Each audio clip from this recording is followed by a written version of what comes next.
woke up and then we were here. Oh, Paimon's head is all dizzy. The scenery here looks different, too. Oh, what should we do, Traveler? Please don't tell Paimon someone abducted us and brought us to some strange place that we could never leave. You're right. Better to think of this as the beginning of a new adventure. Thank goodness you're still here. If Paimon woke up alone, she probably would be trembling in a tree hollow.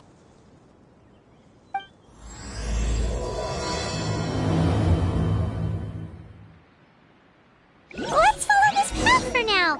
We might be able to meet someone and figure out what this place is all about.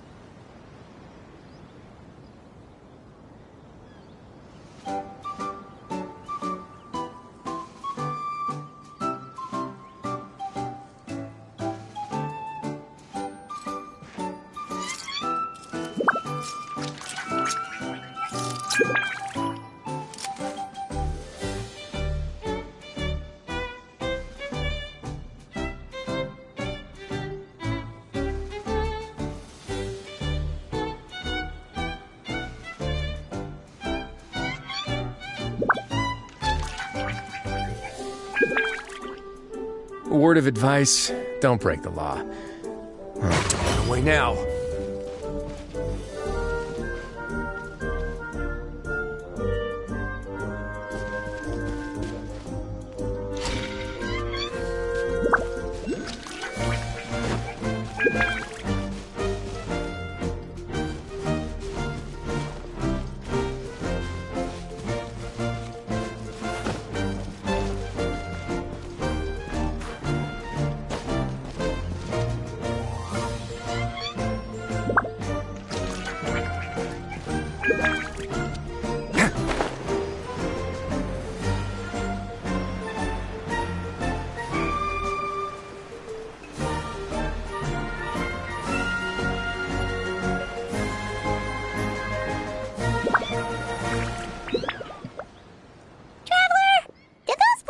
Road look weird to you?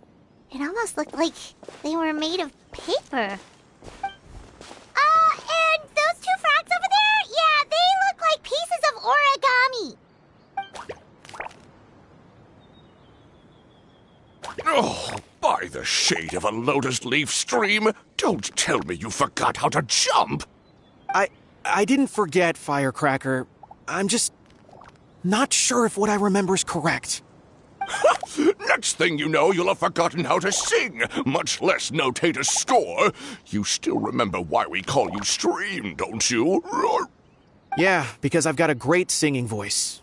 Although these days, name seems more ironic than anything. Not just a great voice, one that evokes the gentleness of early morning dewdrops flowing into a spring. So cheer up and make the jump over. If you're still unsure, just use that roll of magic thread. I won't laugh, I promise.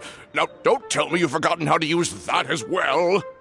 I haven't forgotten everything, Firecracker. Your name, for instance. It's kind of hard to forget that you're named after your fiery temper. Now do me a favor and pipe down for a second.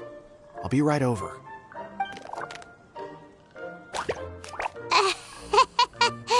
You saw that too, right? Paimon's not seeing things, is she?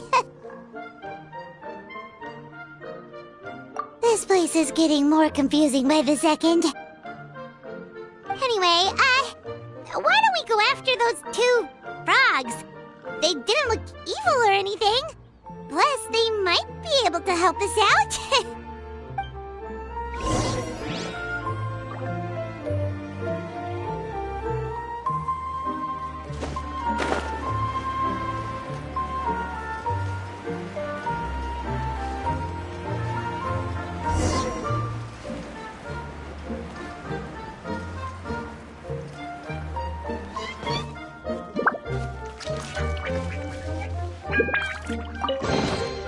Ah, this wasn't locked. How convenient.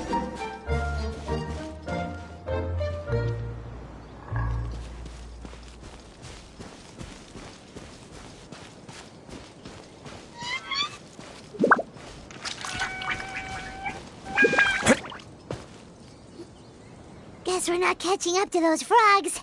They were so fast. Paimon couldn't even tell where they hopped off to in the end. Excuse me, honored travelers. Did you come from the Cliff of Prophecy, perchance? The chubby paper hamster just talked. Chubby? Who are you calling chubby? I've just got a slightly thicker layer of paper on me, that's all. Allow me to introduce myself. My name is Armand, and I'm an elder of the Forest of Blessings. I've been waiting here for the hero of prophecy to arrive. Traveler, could you pinch Paimon just to make sure she's not still dreaming? Pinching, you say? Well, I can help with that.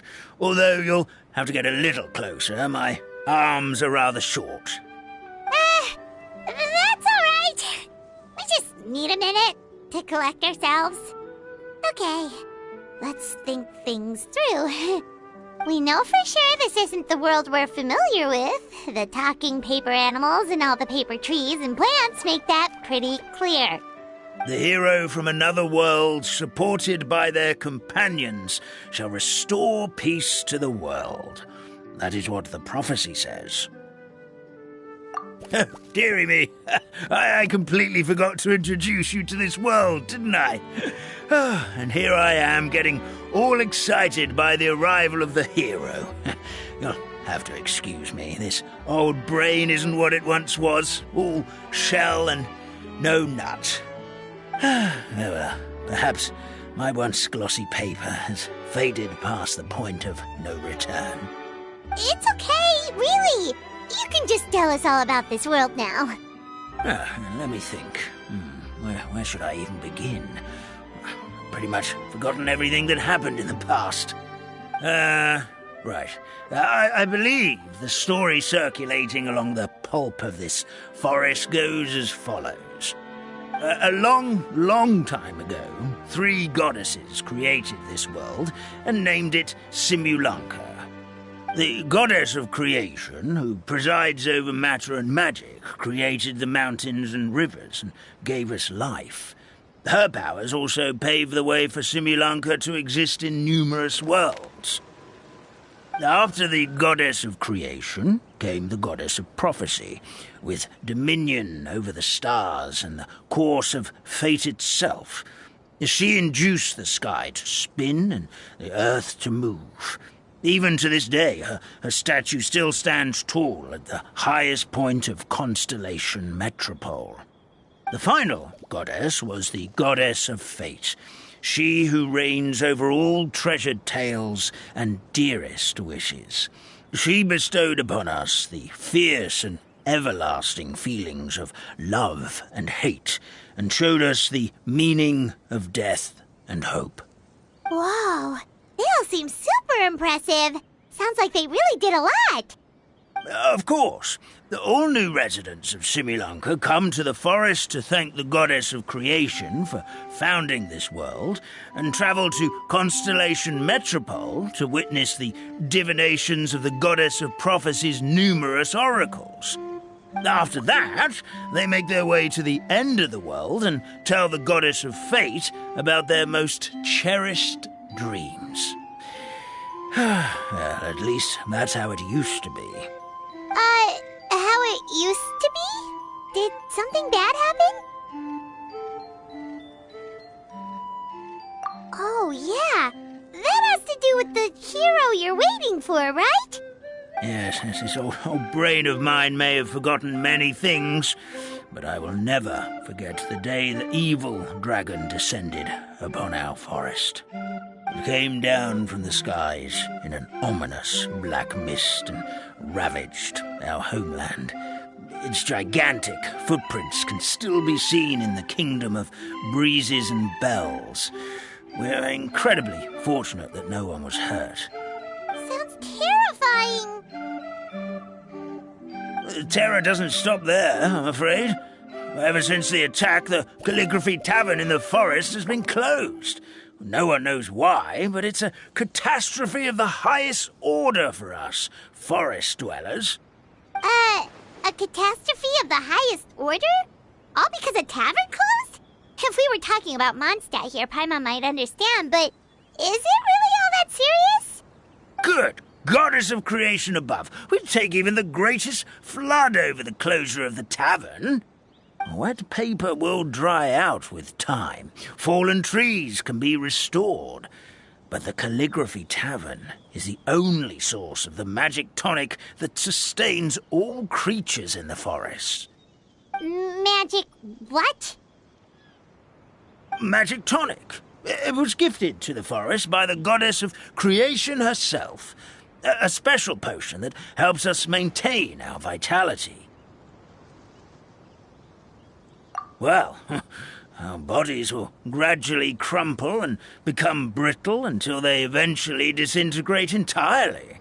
Our colors will fade and we'll start to lose our memory until we can't even remember our own names. But wait, Grandpa Almond, does that mean you've already... Oh, I'm afraid so. The color has all but completely faded from my paper. To be honest, all I really remember is that I'm supposed to wait here for the hero of prophecy. But I've already forgotten who gave me that order to begin with. Then we've got to act fast! How can we help? Oh, brave Pixie. May the goddess of fate reward you and your friend for your kindness. Could it be you're the heroes I've been waiting for all along? Not sure how we know that. Plus, we can't even remember how we got here, so it's not looking too promising.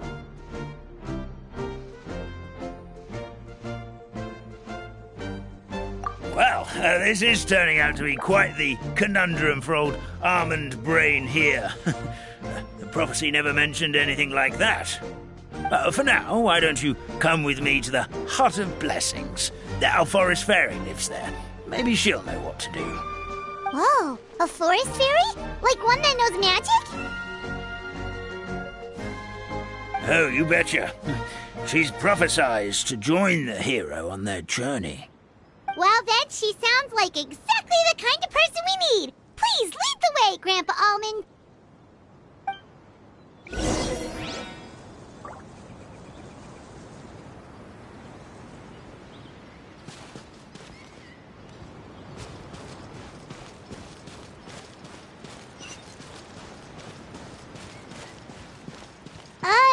That meadow over there looks pretty strange.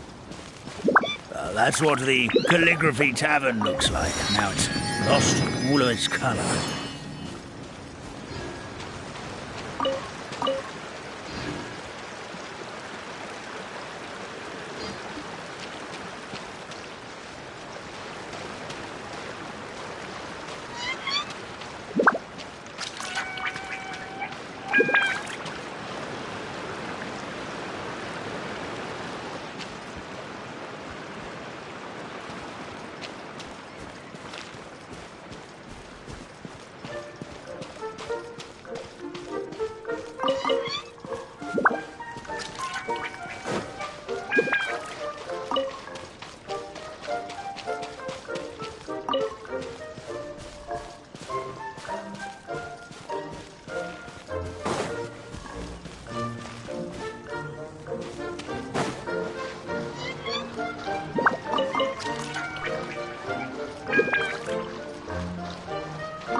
This is the place. If you could just wait a moment, the fairy should be... Traveler! Paimon! Paimon knows that voice! It's really you! I'm so happy to see you! Sorry. So Nilu is the forest fairy? Well, you certainly look the part. Thank you. To be honest, I'm still getting used to it. It's the weirdest thing. I remember I was reading a book at the Grand Bazaar, and then I guess I must have fallen asleep at some point because, well, then I woke up dressed like this. And in my dream, someone spoke to me. They said, "You are the fairy of the Forest of Blessings. Now go, save the forest with your magic." At first, I thought this whole world was just part of the dream, but no matter how hard I tried, I couldn't seem to wake up. I couldn't find anyone I knew from the real world either. Sounds similar to what happened with us. We also have no idea how we got here. Anyway, sorry for my reaction back there. I got a bit too excited when I saw you two. It's okay, we totally understand. We were looking for a way out, too. At least we know we're not alone. Oh, blessed be the goddess of fate above. You're already friends with the fairy of the forest. Grandpa Almond, thank you so much for bringing my friends here. Could you let the others know I'm coming? I'll head over right away. Of course, leave it to me. Hey-ho, pistachio. Today truly is a blessed day.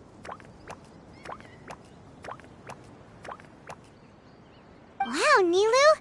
Looks like you made short work of getting to know the locals. Well, when I arrived here yesterday, Grandpa Almond told me all about the state of this world. Since they think of me as their forest fairy, I just felt like I had to try to help them. Oh, so you mean like using some kind of forest magic to repair the tavern? Unfortunately, I don't know how to use the magic of this world. I've tried using my vision, but it doesn't seem to work here.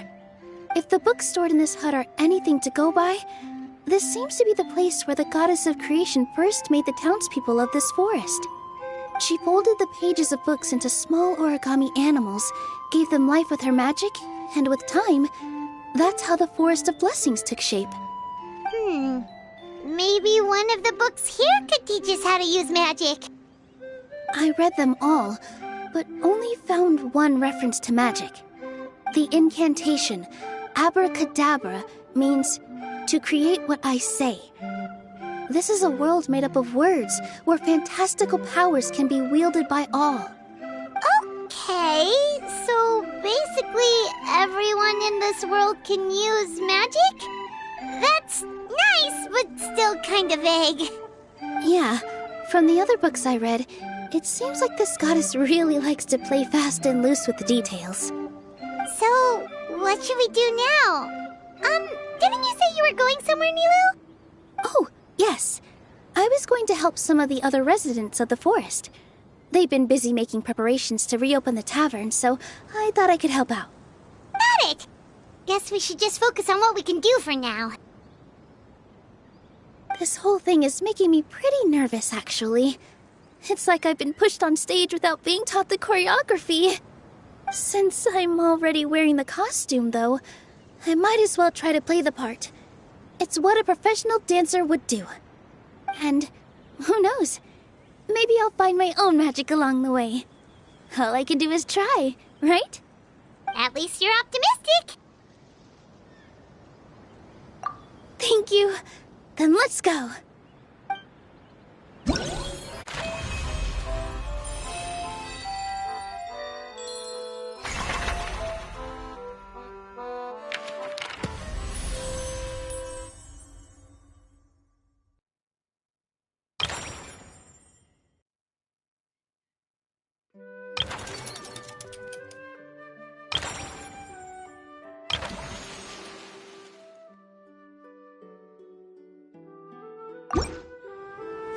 I once considered keeping some pets in my office, but soon gave up on the idea.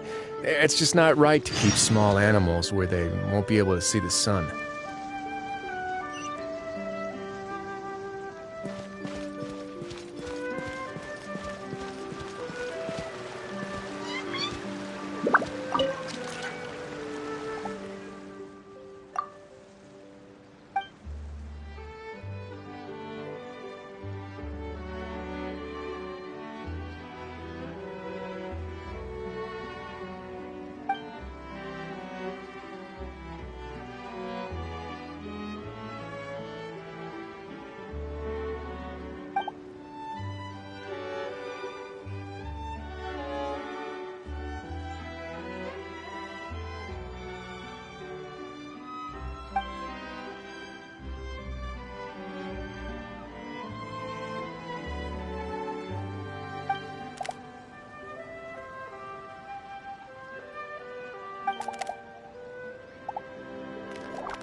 The forest fairy is here, and she brought her companions.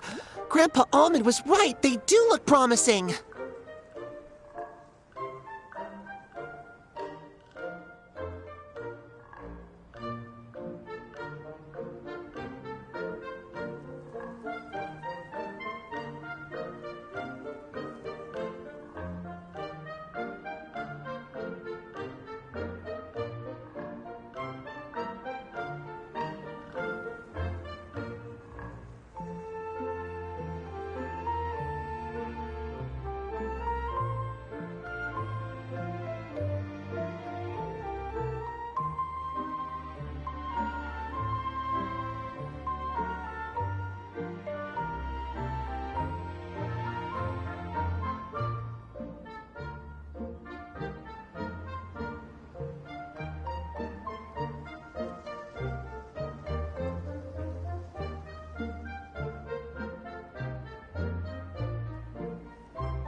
Hello there, everyone. I heard you were working on the piping for the calligraphy tavern. Is there anything we can do to help? Oh, we wouldn't dream of troubling you with our petty problems, my lady. Don't you worry. We have it all under control. You sure about that? Because from where Paimon's floating, the piping is looking pretty chaotic. Yes. We have my careless friend to thank for that. He promised we could leave the pipe connecting to him, and, well, the results speak for themselves. Hey, I just wanted to inspect each pipe. This is the network the magic tonic has to flow through. I was just trying to be thorough, so I disassembled the whole thing. Yeah, and now you've forgotten how to put the thing back together. Have you been eating too many nuts again? 'Cause you are what you eat.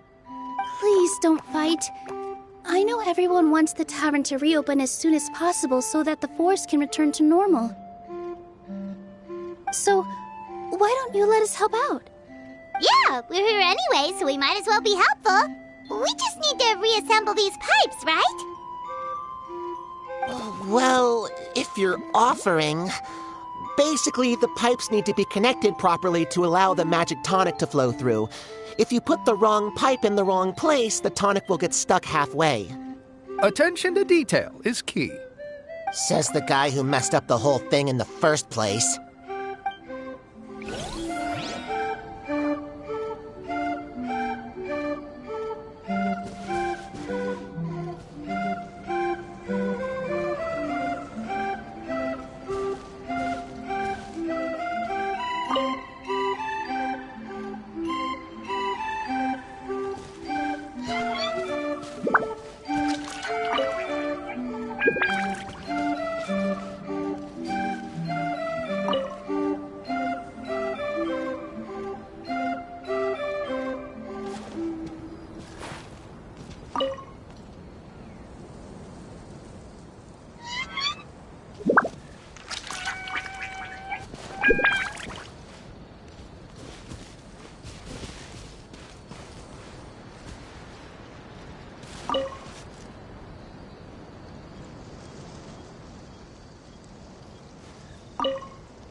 Something doesn't seem quite right.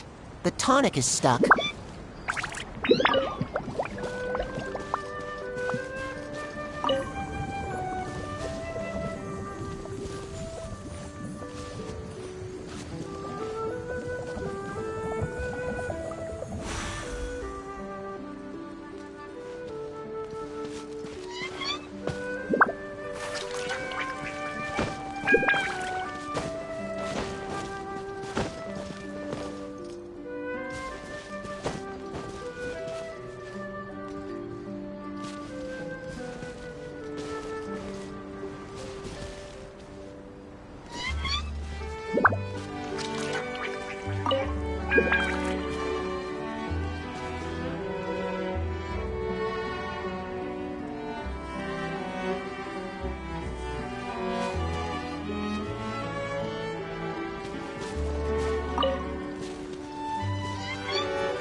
If you ever see any stickers on my back, do me a favor and take them off. Malazines like to play pranks sometimes.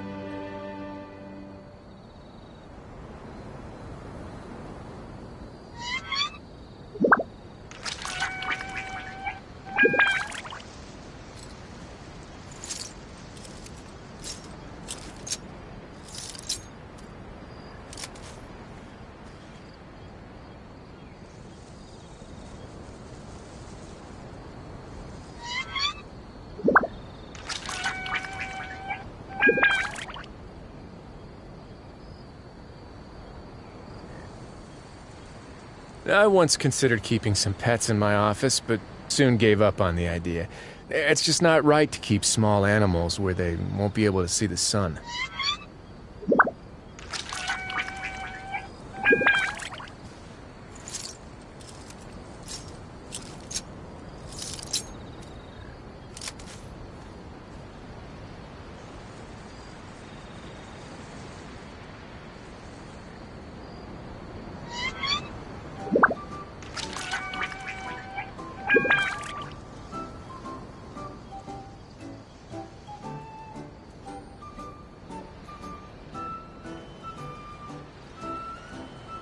A word of advice, don't break the law. Is there anything else? Yeah, seriously, don't break the law.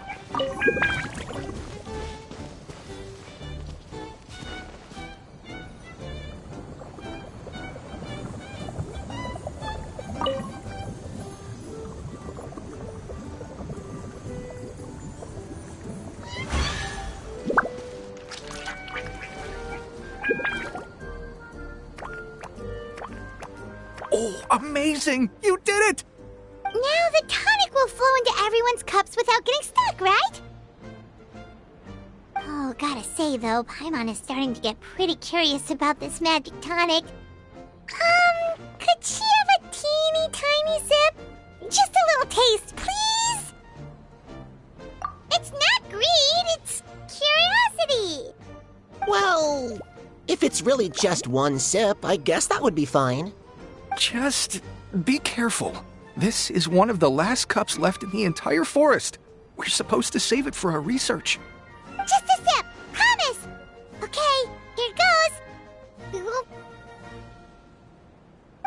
What was that? Oh, it's sticking to Paimon's tongue. Wait, is this just regular ink? Wait, does that mean what the legend says is true? The goddess of fate used ink to compose her stories on paper, and the goddess of creation used her power to bring those tales to life. No wonder the tavern is so important to the forest. Maybe the fading disorder occurs when the ink within the body dries up. That would explain why the beings here are forgetting their own stories. Oh. I'm not really sure I can really wrap my head around this conversation, but there's no need to get all worked up on our behalf, my lady. With the pipe installed, I'm sure the tavern will be up and running in no time. What do you mean, can't wrap your head around it? The fairy is recounting the story of how the goddesses gave us life. In fact, I've seen the goddess of creation with my own eyes. Really? Don't be ridiculous. There's no way you're old enough to have met her. We're the same age, and I think I would know considering we went to tell our wishes to the goddess of fate together. So stop talking a load of papier-mâché. Oh, fine. It was my grandfather, all right? He was the one that saw her. He said that one day after he finished work, he saw the goddess of creation grant us life with his own eyes. In her hands, she held the very paper used to form our bodies. She whispered something into the pages, and then suddenly a paper frog was born, ready to leap into the world. Oh, it was spectacular. Cut the theatrics, will you? You weren't even there. Wait, so that's it? Paimon thought creation magic would have a little bit more pizzazz. Oh, so in your world, the creation of life is a much showier affair? Huh, I'm learning something new every day. Well, that's not exactly what Paimon was trying to say. Magic doesn't have to be spectacular. That's enough out of you. All your boasting is confusing our kind fairy. Oh, no, it's all right. I actually think I understand the magic of this world a bit better now. Thank you. The honor was all ours, milady. Traveler, Paimon, we should make our way to the next location. I'd take it if I were you. I'm sure it'll come in handy.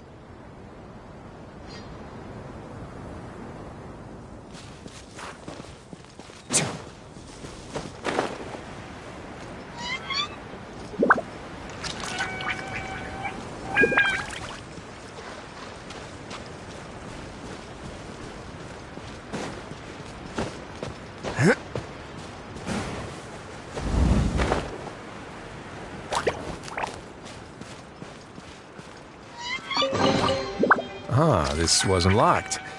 How convenient.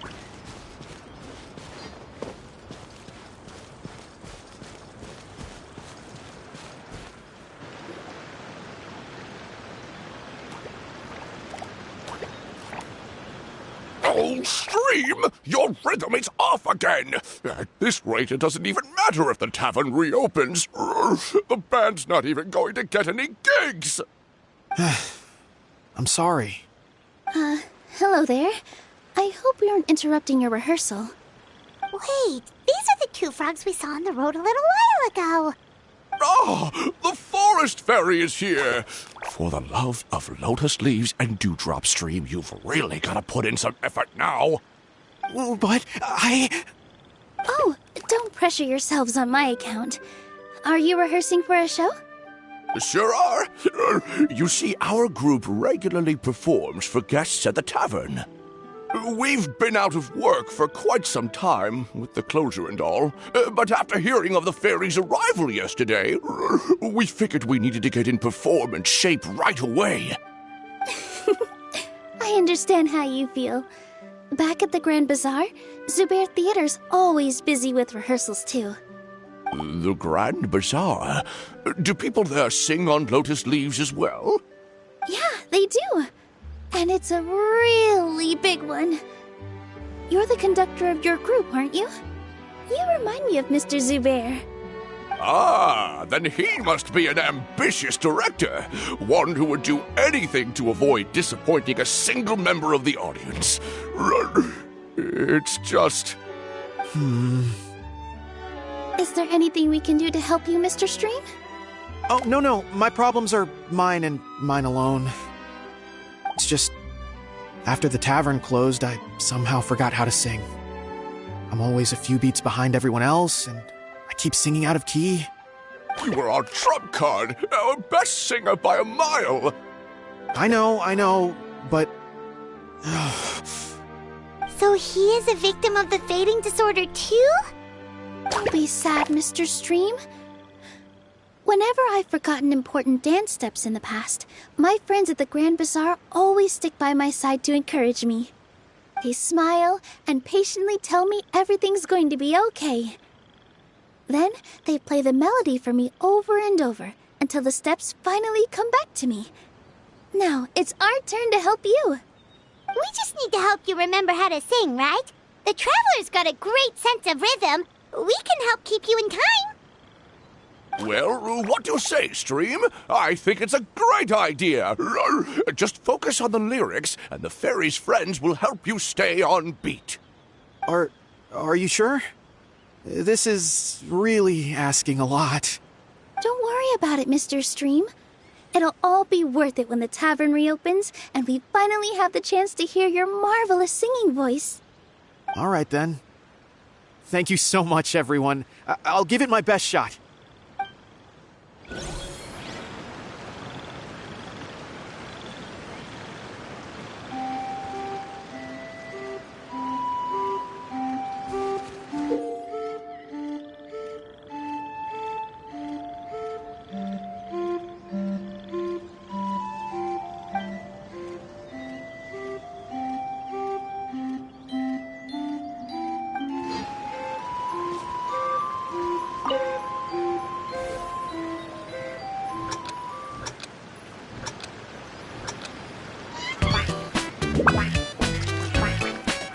Excellent!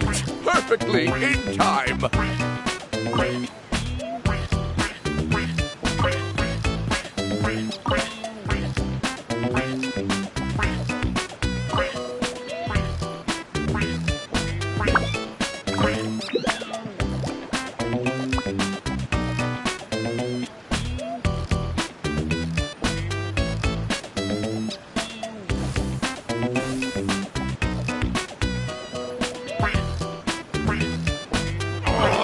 Good! Your rhythm is off again!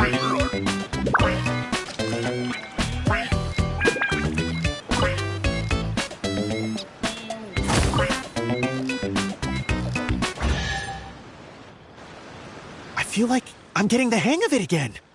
Goddesses above, this better stick when it comes to the performance. Just do it exactly like how we rehearsed. Thank you, everyone. Thanks to you, my voice is once again as clear as a flowing stream. Glad to hear that you're feeling better, Mr. Stream. It's also about time for us to go to our next destination. Mm-hmm. We'll be looking forward to your performance at the tavern. We've got one final stop. Let's go. All unclaimed articles should be turned in. So, neither of us saw anything here, right?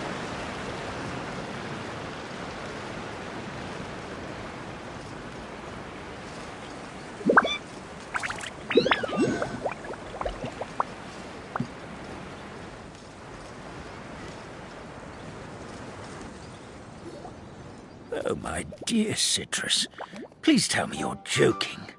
We can't have you out of commission with the tavern about to reopen. I'm sorry, Grandpa Almond. It's the truth. I was just too excited for the reopening and must have fallen asleep in an awkward position. Grandpa Almond, we're here to help. Oh, hazelnuts on high. You could not have come at a better time. Please allow me to introduce you. This is the bartender of the Calligraphy Tavern, Miss Citrus. Miss Citrus is supposed to add all kinds of delicious fruits to the magic tonic. Her additions are what turn it into the finest brew in the land. She's indispensable to the operation of the tavern. I appreciate the kind words, Grandpa Almond, but... my neck. Are you all right? Terrible timing. Getting a kink in my neck at a time like this? Could you give my tail a little twist? That should help free up the movement in my neck. I would do it myself, but I can't reach my own, and Grandpa Almond is too old and as light as a feather. The neck and tail are connected? Of course they're connected. Just like how you can't have a rainbow without rain. Anyway, you just need to position me at the right height to pick the fruits. And then put them in the barrel over there.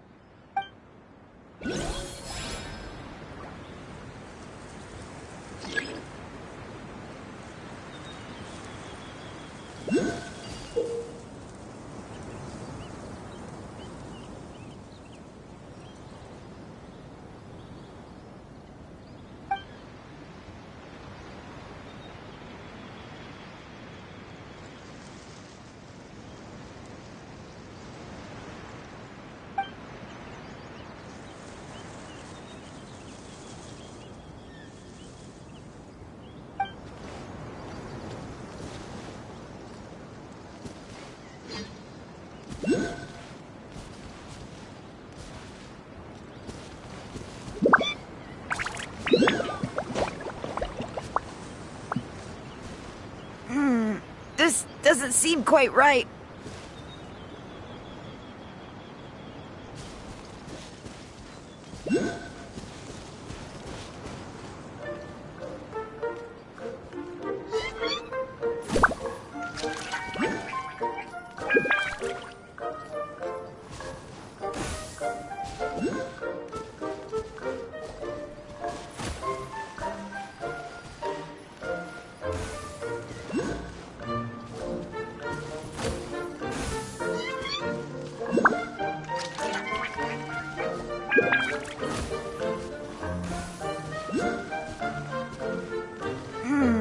This doesn't seem quite right.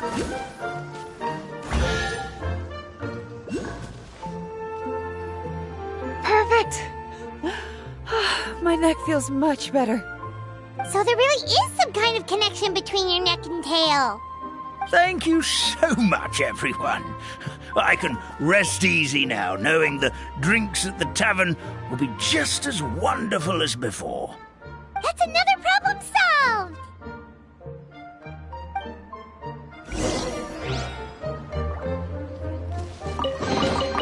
I'd take it if I were you. I'm sure it'll come in handy.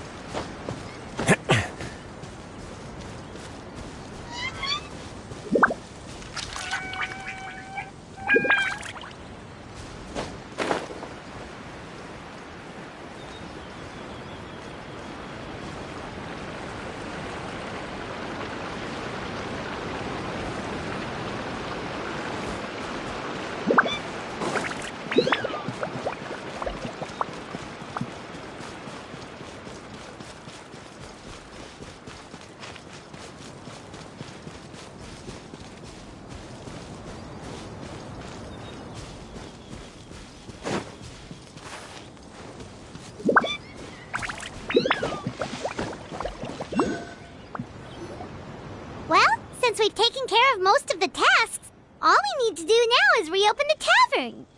But we still don't know how to use the magic of this world. We don't even know why the tavern closed in the first place. Oh, what about the method that one hamster mentioned? You should try it, Nilu. You mean the creation magic his grandfather saw outside the Hut of Blessings? I wonder. How exactly did the goddess of creation give them life? Maybe you don't need to understand it. Just give it a try. Everyone here calls you the Forest Fairy. Maybe you have the magic powers already and you just don't know it. In other words, this forest is a stage. And all I need to do is step out into the spotlight? Sounds just like a fairy tale. Well, we are surrounded by talking origami animals and magic potions after all. Almost seems like anything's possible in this place. You're right, Paimon. We won't know anything unless we try. In that case, let's see. This is how you do it, right? I think I got the folds right. Whoa, your origami skills are great!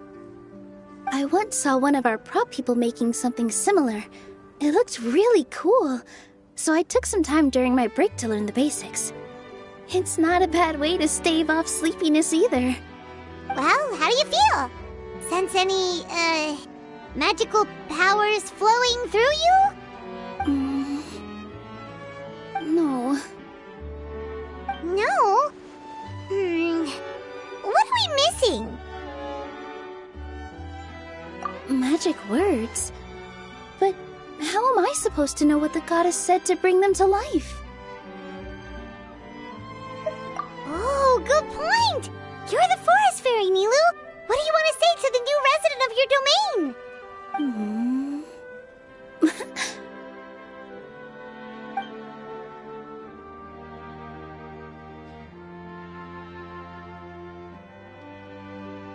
I bestow upon you the blessings of the forest and offer you a home in this land.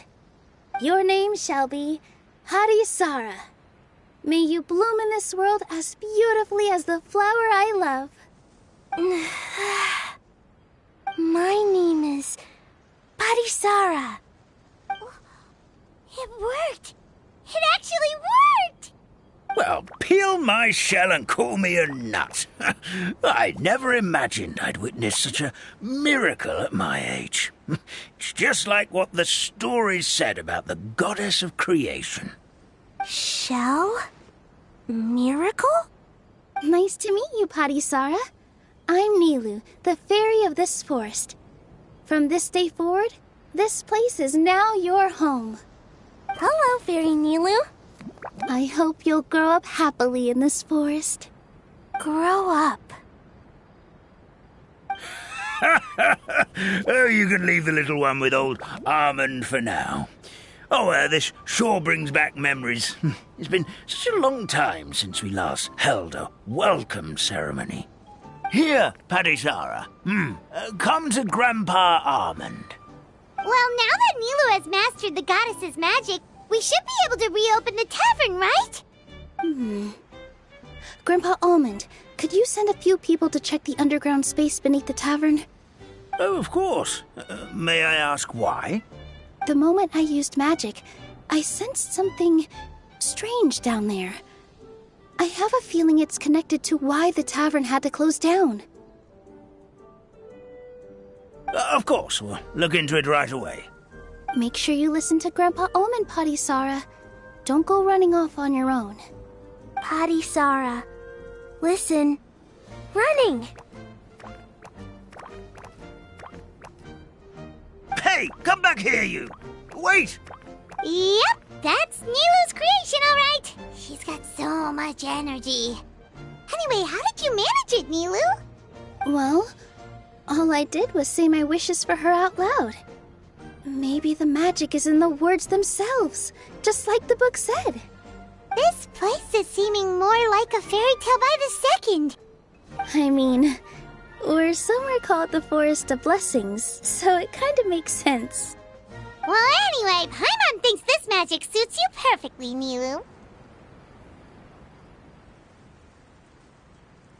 When I brought Parisara to life just now, I was able to sense the magic flowing through the forest, and the flowers and trees, and inside the creatures that live here. But for some reason, there's a hollowed-out space beneath the tavern where I couldn't sense anything at all. We're back, my lady. That was fast. You were right. There was something under the tavern that I've never seen before. It looked transparent and gave off a clinking sound when I knocked on it. Transparent and clinking. Oh, I've got it! Already? You've got to use fairy tale logic, Paimon. That's right. An empty ink bottle, to be exact. Still remember the taste of the magic tonic you took a sip of, Paimon? Yeah, it was ink. Oh, Paimon gets it now! Traveler, Paimon, will you come gather some ingredients with me? I learned what we need to make the magic tonic back in the Hut of Blessings. Sure thing! What do we need to get?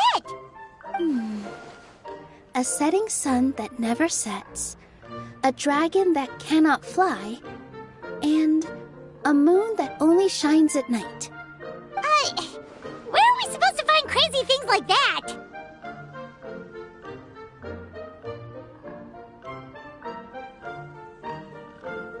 What? How did you get that so fast? Logic, huh? Lucky guess, more like.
what should we do now?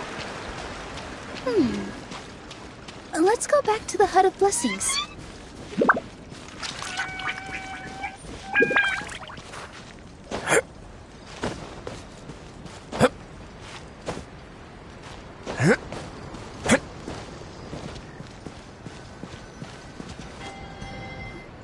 Give me just a second. I'm gonna go fetch an ink bottle from the other room. Paimon doesn't get it. All the ingredients are super tasty, but somehow the final product turns into ink. Well, anyway, Paimon's not going anywhere near this stuff this time. Not even if you bribed her. Sorry to keep you waiting.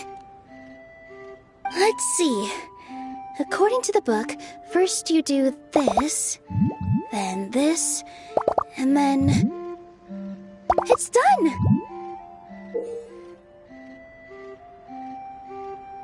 Wow, magic sure makes everything super convenient.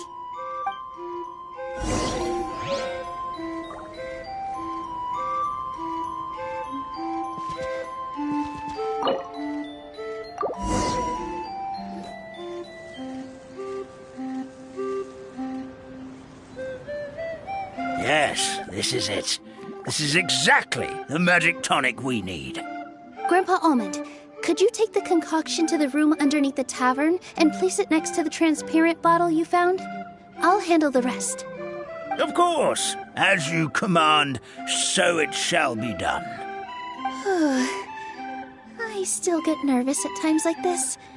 It's just like when you step on stage and you can tell that every single person's gaze is fixed right on you. Thanks, you two. I can't tell you how great it is to have you by my side. Almost makes me feel like I've been blessed by the goddess of fate, too. Let's go. We shouldn't keep everyone waiting.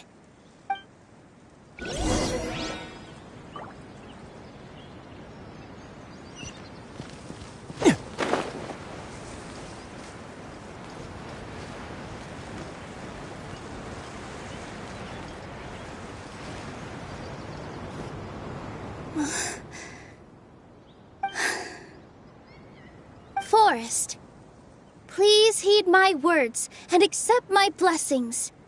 May your spring of wondrous magic never run dry. And may all who call you their home lead happy, fulfilling lives.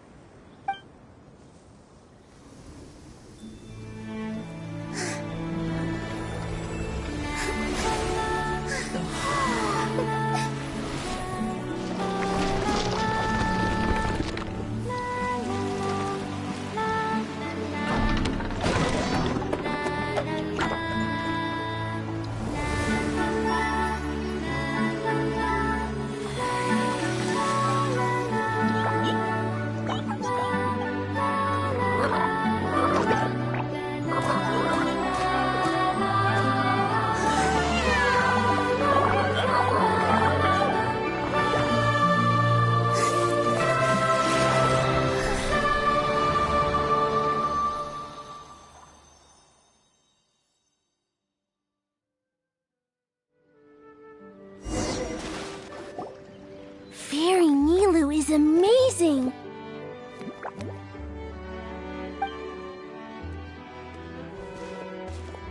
Wow, it's so pretty! What a beautiful tavern! It matches the scenery of the forest perfectly. I was so surprised when it suddenly opened up like that. Just like a pop-up book.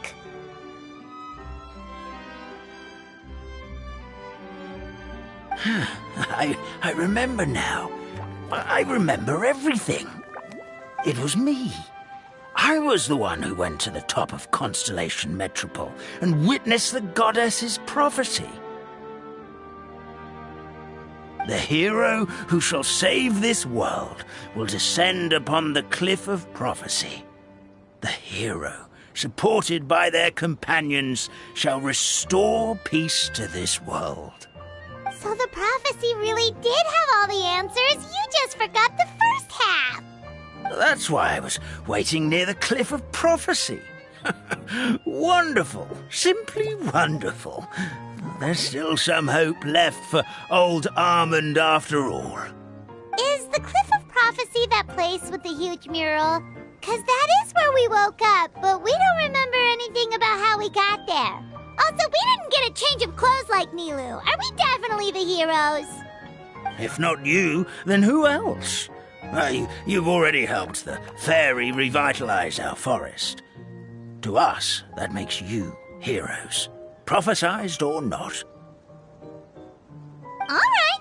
Either way, we're going to keep adventuring, even if it's just to figure out how we can get back to our world.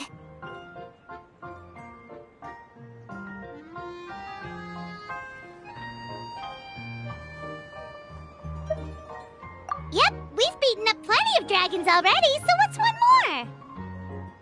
As expected, the words of the goddess of prophecy always come true. I'll come with you.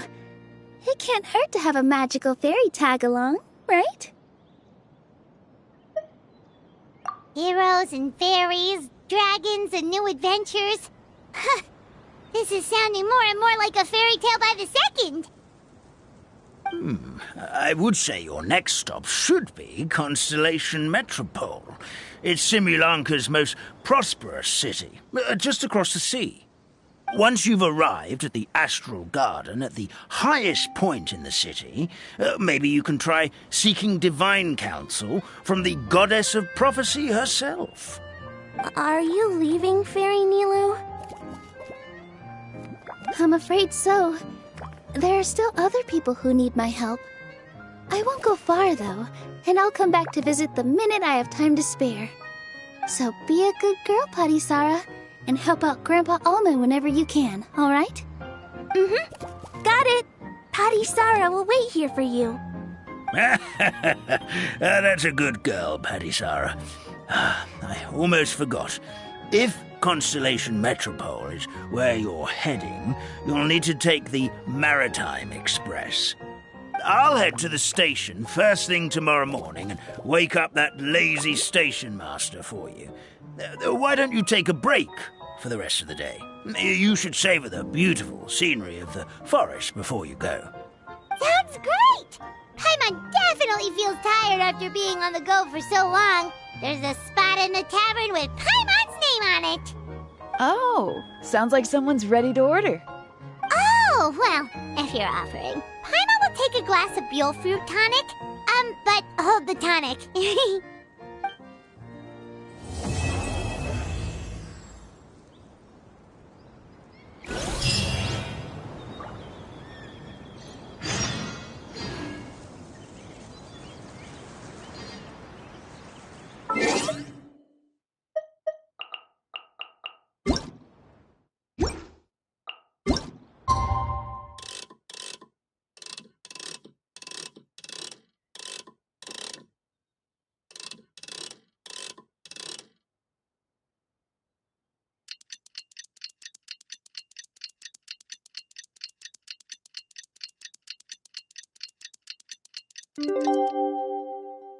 I once considered keeping some pets in my office. Morning. Guess everything that happened yesterday wasn't just a dream then. Well, it's time for our next fairy tale adventure. We should head to the station Grandpa Almond told us about.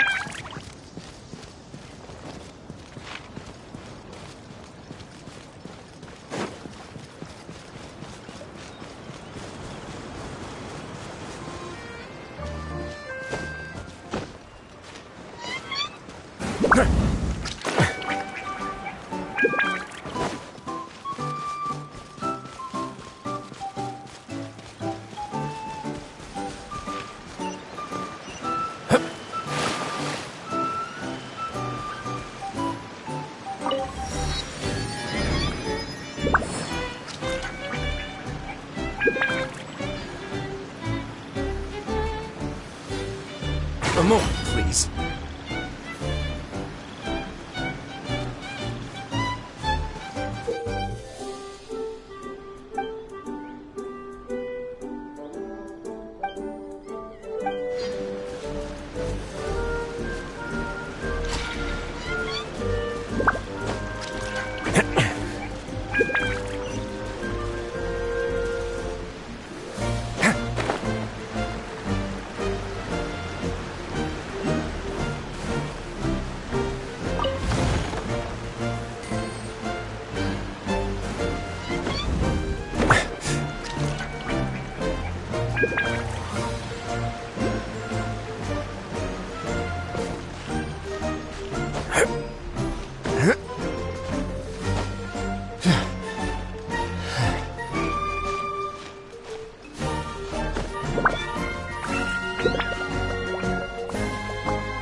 I'd take it if I were you. I'm sure it'll come in handy.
Get up, said Jewel.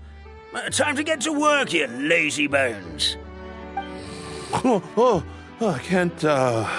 can't remember how to call the train. Just let me sleep a little longer, then I'm sure I'll remember. Don't try to pull one over on me, young man. Your fading disorder has been cured. I saw you chugging cup after cup of magic tonic in the tavern last night. You must be mistaken, Grandpa Almond. That guy definitely wasn't me. Oh, you remember my name now, do you? Then it seems like you're all better. You had no idea who I was when you were fading. Now, enough of your nonsense. Get up. The fairy and her friends are going to be here any second. All right, I'm up. The Maritime Express should be here soon. That's more like it. Lie there any longer and you'll start gathering dust. Is everything okay? The hero, his pixie companion, and the forest fairy. Oh, I didn't know you were already here. Merciful macadamias. I'm sorry you had to see that. Oh, it's all right. Paimon knows the feeling. Who doesn't want to sleep in first thing in the morning? Does the Maritime Express run out of Constellation Metropole? Yes. Each train needs a conductor to operate, and the conductors are always from the capital. The more difficult maneuvers are a little too complicated when you're made of paper. Oh, so you mean the people of Constellation Metropole aren't origami animals like you? Well, the city welcomes visitors from all over the world, so you're bound to run into some forest dwellers there. But yes, generally speaking, the residents of Constellation Metropole look quite different from us. You'll see for yourself soon enough. Here comes the train.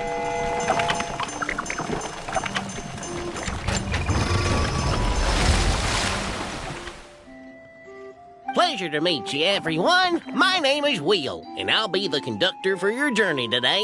I'm assuming you're the ones who called the train? Whoa, it's a little toy man! Yes, we called the train. The hero and the forest fairy need a ride to Constellation Metropole.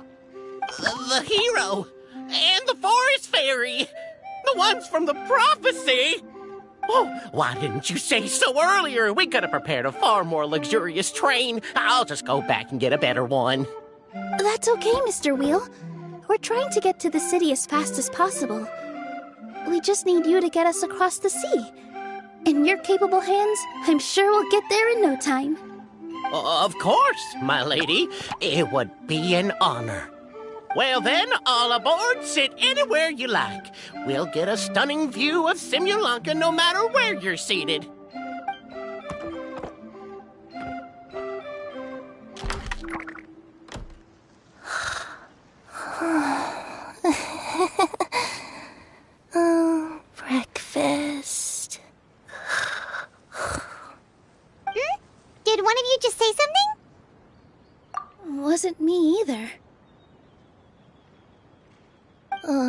Breakfast.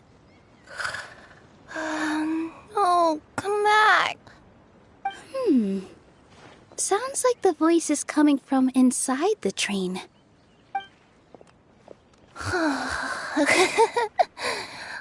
Fish. Chicken drumsticks. Oh, gotcha.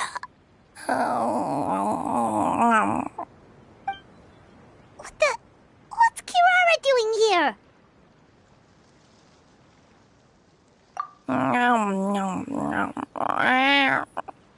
Is she a friend of yours?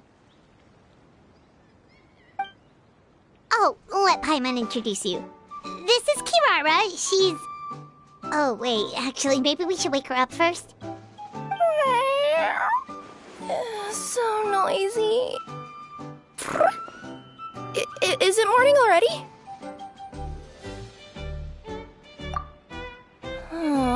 Morning.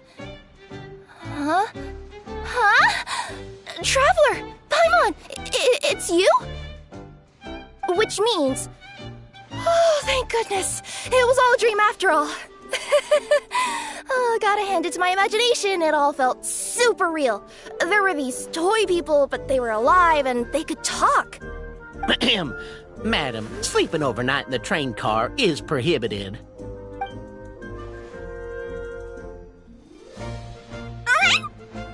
It wasn't just a dream? It's all right, Kirara. Apparently we're in a world called Simulanka. We got here yesterday, too. Simulanka? So, that's what it's called. I spent all day yesterday wandering around this one city. The toy people called it Constellation Metropole. I was trying to find a way to get back home. I was seriously starting to think I had gotten on the bad side of some great yokai and gotten swallowed whole. I take it you're Inazuman then, Miss Kirara? She sure is. But, Kirara here is kinda special. Let Paimon introduce you for real this time. Kirara is a Nekomata from Inazuma. She works as a courier for Komaniya Express. Nice to meet you.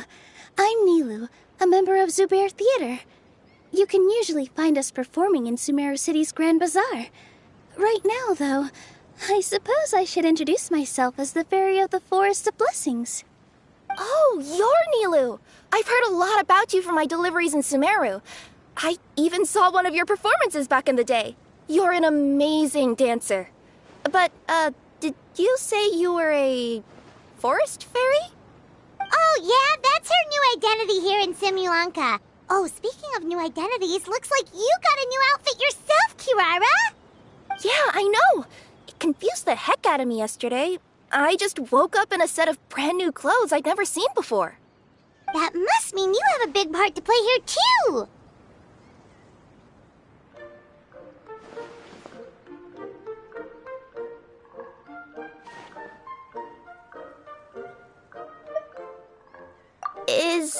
Is that a thing? I guess I am wearing a pair of boots, but still. Did you by any chance hear a voice speaking to you before you got here, Miss Kirara? A voice... Oh, yeah, I did hear something, but I was so freaked out my tails got all tangled, so I, didn't catch much of what was said. Sorry for the interruption. But this, Nekomata friend of yours, she doesn't eat hamsters, does she? Or frogs? Oh, no need to worry, little guys. I would never do something like that. Well, unless I'd been out in the wild too long without anything to eat. Oh, speaking of eating, I am getting a little hungry.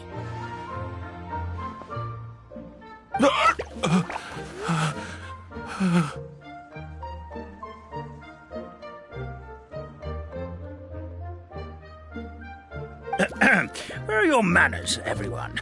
This young lady is a trusted friend of our esteemed hero. Now, I know a fear of felines is etched into us with ink, but I'm certain Miss Nekomata in boots here means us no harm.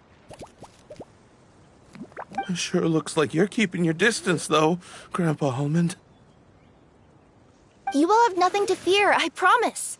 I met some origami animals in Constellation Metropole yesterday, and I even made sure to retract my claws so I didn't hurt them by accident. Plus, you all look just about as tasty as the cardboard boxes I deliver. Not that I'd try to eat you even if you did look tasty. Promise. Please excuse us, Mom. It's just an unconscious reaction. Dear passengers, it's almost time for us to depart. Oh, yeah, that. Whoops. This turned into a pretty long conversation, didn't it? All right, let's get on the train. You coming with us, Kirara? I'll ride with you to the next stop. There's a place near the Metropole that caught my eye yesterday, so I want to go explore it today. Then all that remains for me to say is, on behalf of the Forest of Blessings, thank you once again for all you've done for us. May the Goddess of Fate be with you and bless your journey, Madam Fairy, Miss Nekomata in boots, and our brave heroes. Please do visit us in the Forest of Blessings again, once peace has returned to this land. We will. We'll definitely meet again. Take care, Grandpa Almond.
Have a safe trip!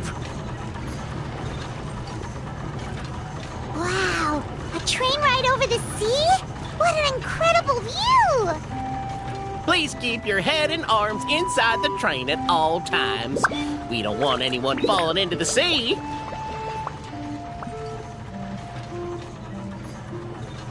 There's a train coming the other way, too!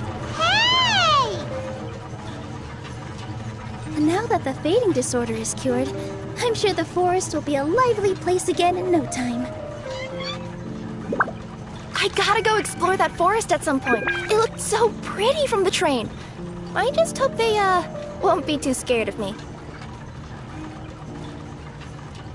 We'll be arriving at our destination shortly. Please prepare to disembark.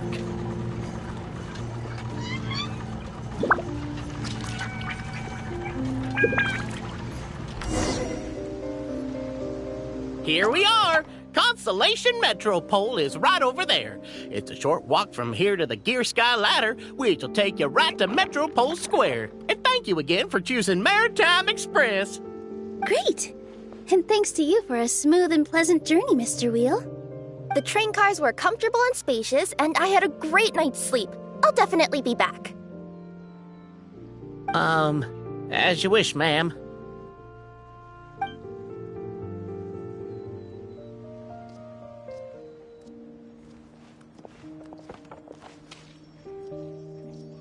Where should we go next? Is that place you wanted to check out nearby? I took a walk around yesterday and it felt like there was something weird about it. So, I think I'll indulge my curiosity and go investigate. Want us to come with you? It's okay. You guys go ahead and visit the Metropole for now. Hopefully, that's where you'll be able to find out some more about this world.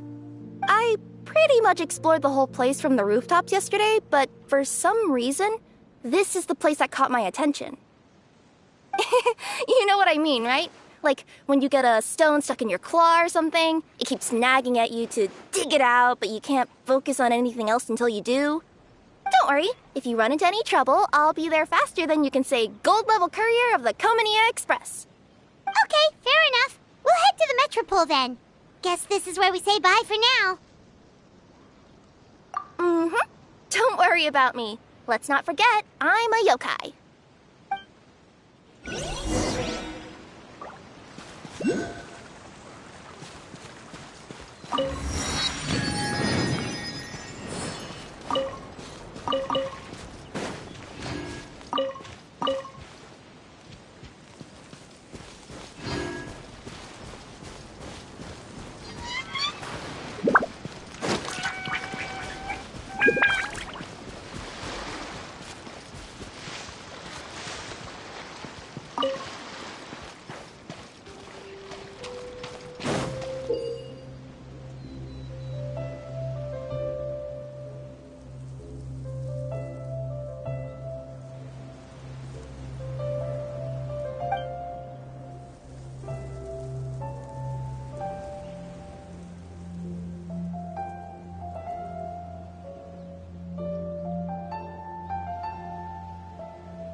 Help! Oh, Goddess of Prophecy above, would you kind souls please help us? What happened here? Why are you all suspended in midair? I mean, being stuck in midair still beats falling to the ground and being smashed into a pile of blocks, but... I told him to be careful, but... No, never mind. Now's not the time for that. My good friends, could I trouble you to turn the clockwork key over there? I'll explain everything in a bit.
Thank you.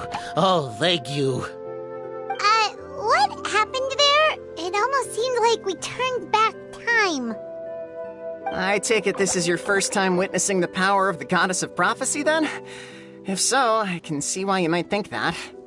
Basically, this is a gift bestowed upon Constellation Metropole by the Goddess of Prophecy, who rules over the natural course of all things.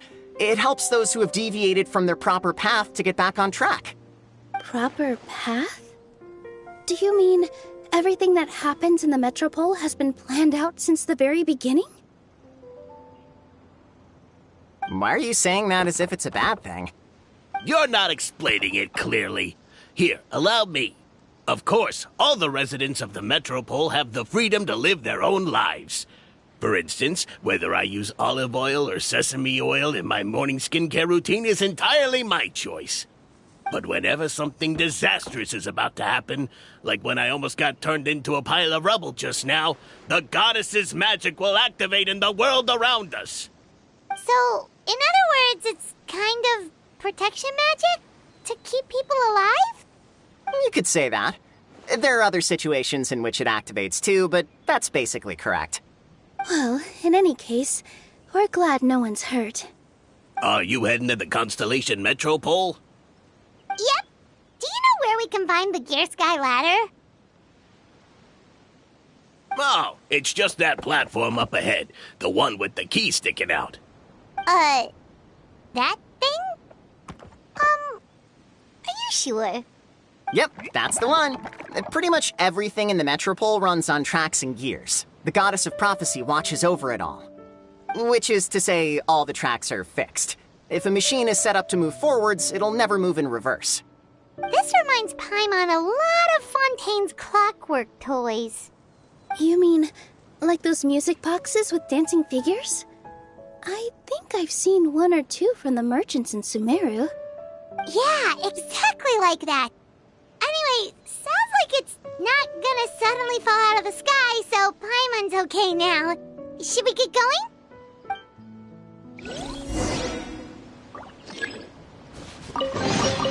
I'd take it if I were you. I'm sure it'll come in handy.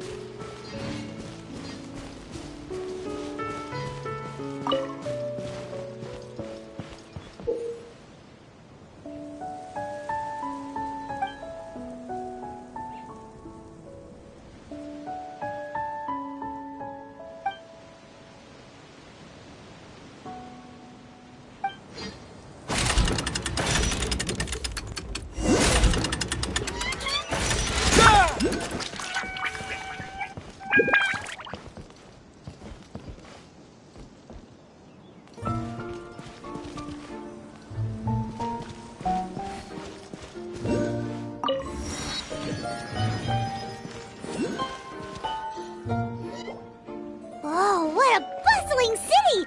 This place is fit for a king! Our next step is to get to the top of the Metropole and ask the Goddess of Prophecy for guidance. If there is a king in that castle, I sure hope he won't get mad at us for trespassing.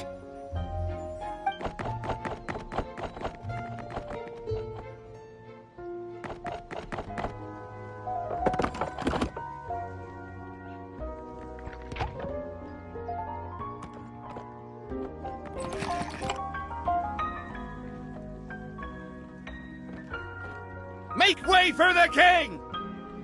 Oh, darn, we jinxed it. Oh, no. Did he overhear us talking about us sneaking into his castle?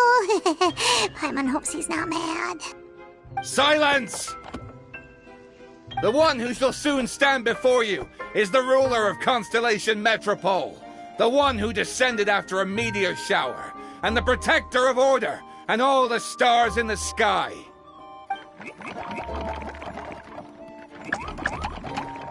That's a long list of titles. I bid ye welcome, guests from afar. Long have I heard of your grand deeds. O fairy, who restored the lifeblood of the forest. O hero, who... huh? Navia! Hold your foul tongue! How dare you utter Her Majesty's name? Nice one, partner. Spectacular improvisation skills. I'd expect no less from you. All right. You can relax now. Allow me to make some introductions. This is the Traveler, and his trusty companion, Paimon. You are personal friends with Her Majesty the King? Please, forgive our grievous mistake. We had no idea. All right. The welcome ceremony is over. Everyone back to your stations. I will personally treat our guests to some royal hospitality. Yes, Your Majesty.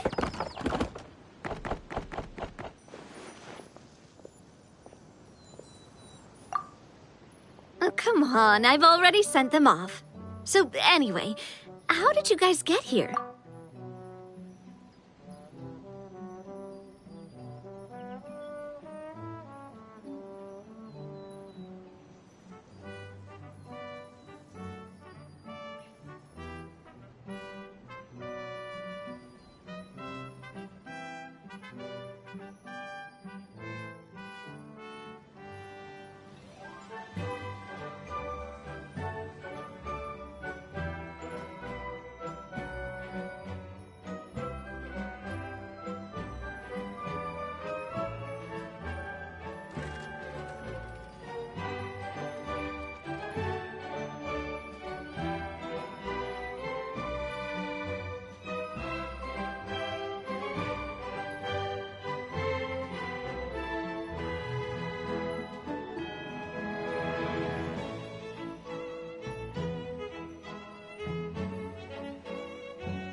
already king of this nation? And where did you get a crown? Oh, wait, don't say it. You just woke up like this, right?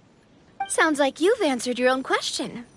But before I woke up, I heard a voice say to me, "You are the king of Constellation Metropole. Now go forth and save your city." A similar thing happened to me. Oh, yeah, sorry. You must be the fairy of the Forest of Blessings, right? Mm-hmm. This is Nilu, a friend that we made during our time in Sumeru. Nice to meet you, Miss Nilu. I'm Navia, the president of Spina di Rosula. If you ever get the chance to go to Fontaine, make sure you come and visit me. I'm based in Poisson. Seems like you're taking this all in stride.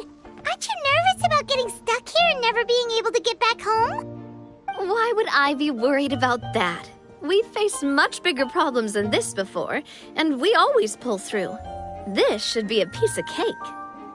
Besides, life's always full of surprises. You gotta learn to just enjoy it. That sounds like a great outlook on life. You have a very optimistic spirit.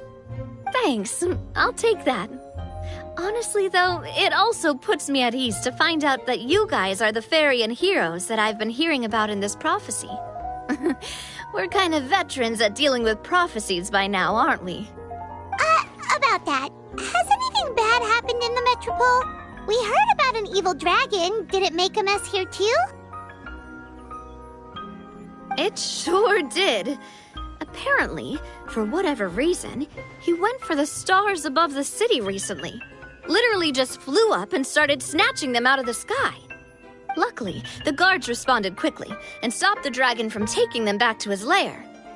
Unfortunately, though, he dropped them before he flew off. Now they're scattered all around the Metropole. I've been out trying to retrieve them, but I only managed to get one of them before you showed up. Oh, I didn't ask yet.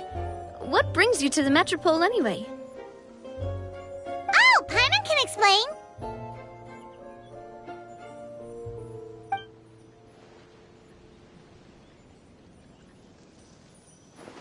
Huh, I see. So, you want to consult the Oracle of the Goddess of Prophecy. Do you know how we can do that, Miss Navia? Well, the goddess's statue is indeed at the top of the castle. I can take you up there.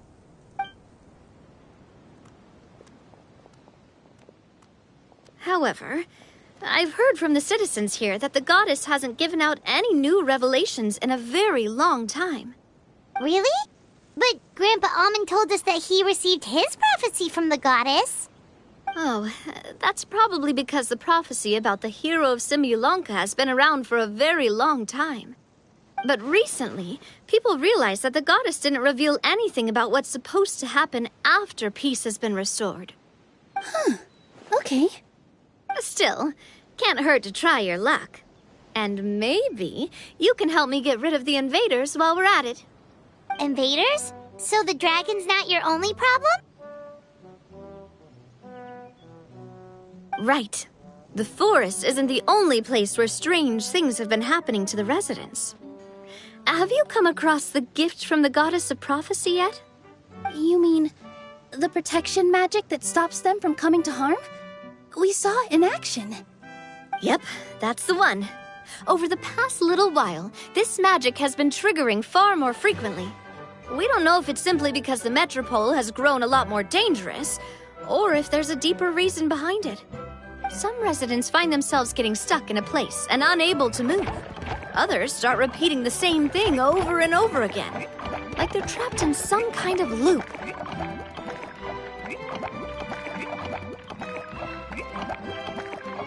If we were to use clockwork toys as an analogy, could it be that the tracks have eroded or the gears have slid out of place? That's exactly right, Nilu. That's basically what's happening. Anyway, some of the monsters outside the city saw this as an opportunity to launch an invasion. But we didn't see a single monster on our way here. That's because I already took care of most of them over the past couple of days. Of the remaining few, we trapped some of them inside the castle and chased the rest back out of the city. Okay, so to summarize, not only has the magic here gotten all messed up, But the dragons also knocked some of the stars out of the sky. Plus, there's a bunch of monsters in the city. Sounds like there's a lot more to fix here than in the Forest of Blessings. Well, defeating the dragon and the monsters should be straightforward enough. But how do we fix the magic? Supposedly, the goddess has had it all planned out for ages. One of her oldest prophecies says this: "Go and push the gear that connects up to the starry sky. When that time comes, I shall dance and return the tracks beneath my people's feet back to the stars in the sky." Huh? But weren't the tracks the gift that she gave to her people in the first place? Does that mean she plans to take the gift back? That's what the prophecy seems to be saying, yes. So, as a result, some people are against turning the gear, despite what the prophecy says, since they fear a future where they no longer enjoy the goddess's protection. But letting this drag on isn't the answer either, is it? No, and I think they know that. But they're just too afraid to take that final, terrifying step. They're still hoping there might be an alternative solution. Now, we could ignore their objections and go turn the gear ourselves, but...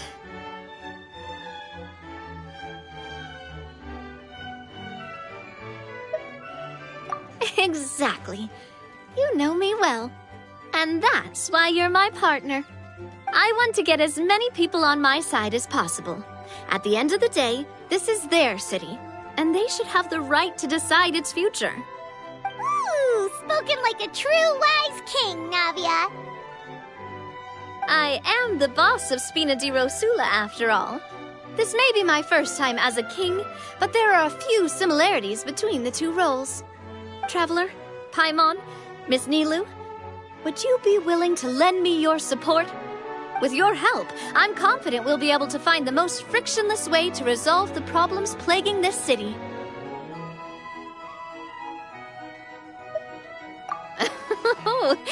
Not gonna lie, Your Majesty is definitely growing on me. Seriously, like we'd ever say no. We're your friends! No need to ask us so formally in the future. I'm happy to help too. This is a beautiful city, and just like the Forest of Blessings, I would love to see it return to normal as soon as possible. Ah, great. As the King of Constellation Metropole, I extend to you my gratitude. All right, everyone, follow me. I'll show you the way to the goddess statue at the top of the Metropole. And stay close. You don't want to get lost in my castle. It's huge.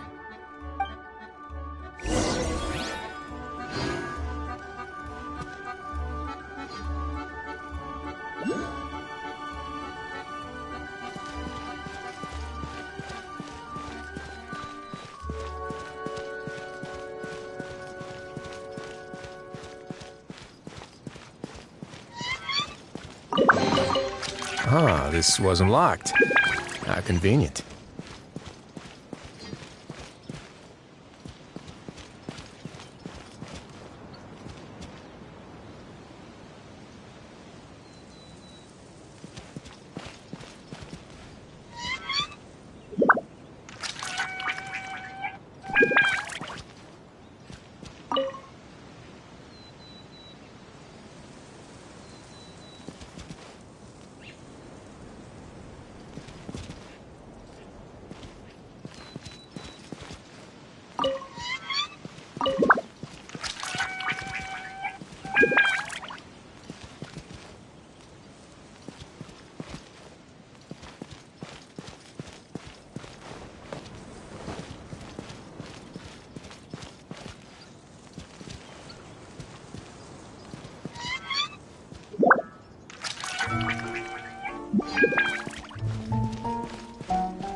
Wait.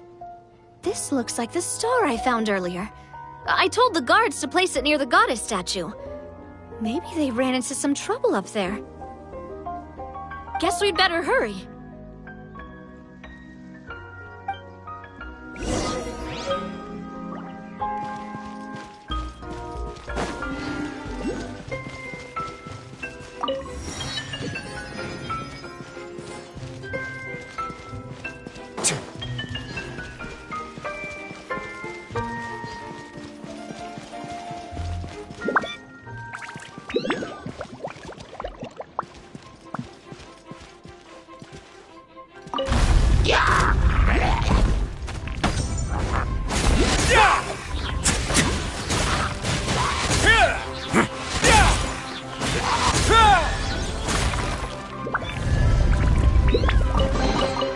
I'd take it if I were you. I'm sure it'll come in handy.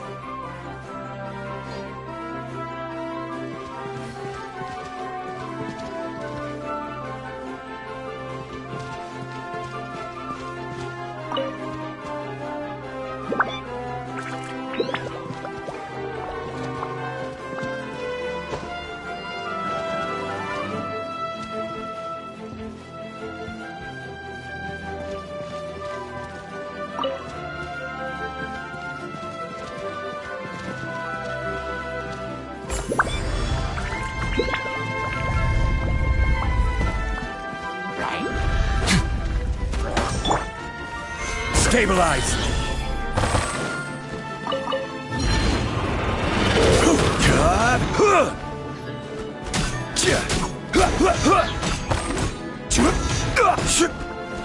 Gather! This is order!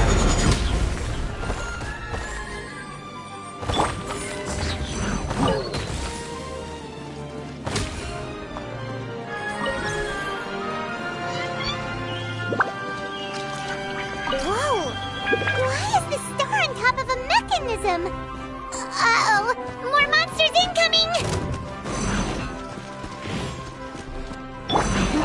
Solidify! Let the mighty be humbled!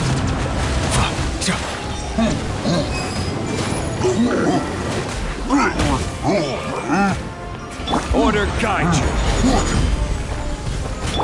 Riptide!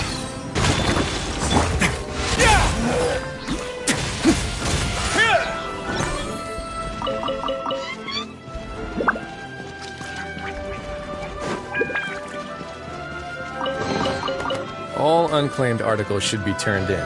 So, neither of us saw anything here, right?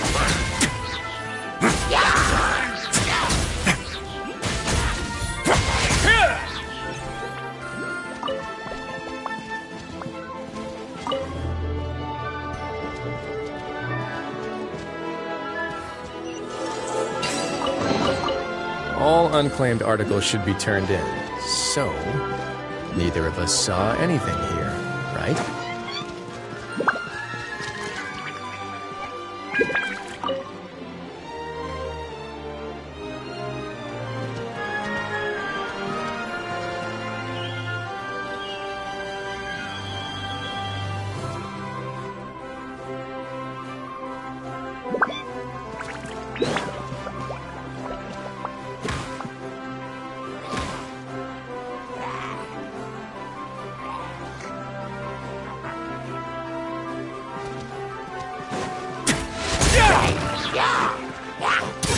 Get a little chilly.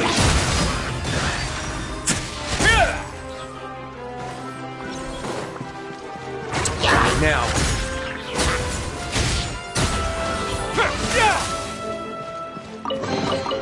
I'd take it if I were you. I'm sure it'll come in handy.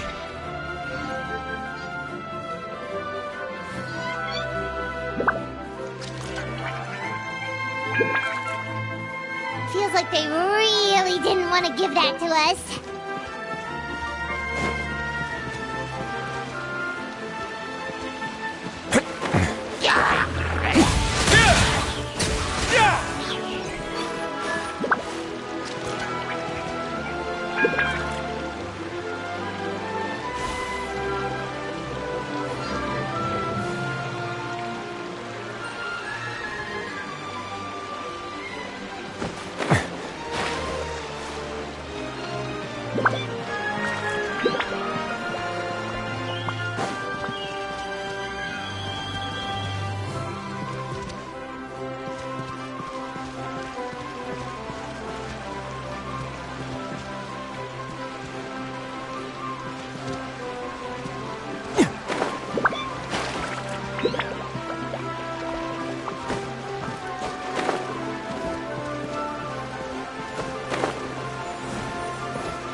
All unclaimed articles should be turned in. So, neither of us saw anything here, right?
Ah, this wasn't locked.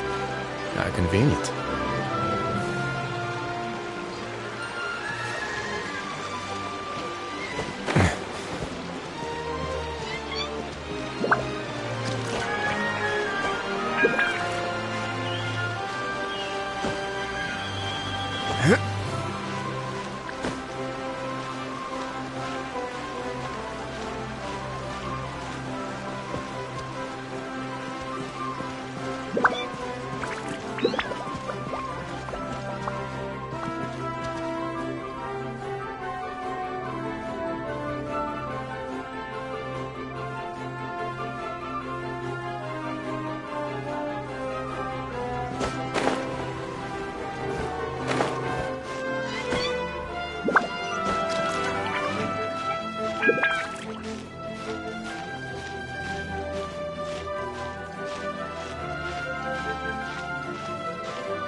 Drat!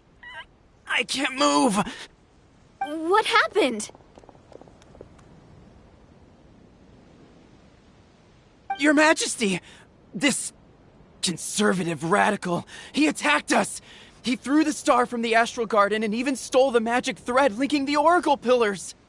But just as we were about to arrest him, the goddess's magic activated, and now we can't move! No! Nobody touched the celestial gear! What's an oracle pillar? You need to use it to pray to the goddess. I'll explain later. First, let's help these guys.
It's okay.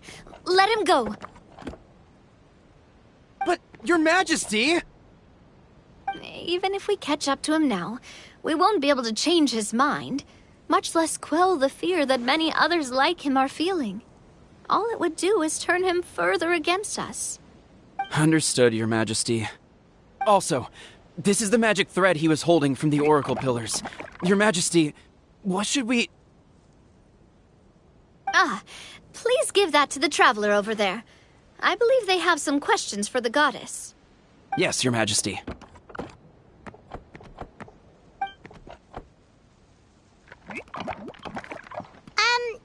So, what do we do with this exactly? See those Oracle Pillars over there? Just use the magic thread to connect them together in a specific pattern, and the goddess of prophecy will answer your prayers. Oh! Sounds easy enough. Let's give it a try.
It worked!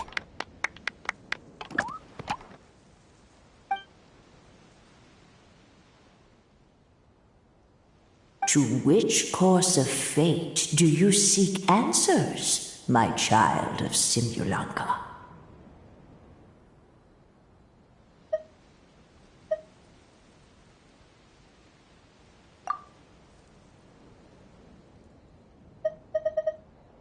So, Miss Navia was right. The goddess of prophecy didn't tell us anything about the future. Fair enough. Guess we'll just have to play it by ear. Then first, we have to restore the sky back to its original state by putting the stars back in their positions. But it looks like we haven't recovered all the lost stars yet. Well, at least we know what we're looking for now. We just need to keep going. That said, the metropole is huge. Where do we even start? Oh, that's the easy part. I already compiled a list of the Lost Stars locations based on eyewitness reports from across the city. Here you go. They should all be marked. Would you mind going around and fetching them for me? I have a few other things to take care of. You got it. We'll be back in no time. Oh, awesome. In that case, meet me back here once you've found them all.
Stay cool and face your guilt!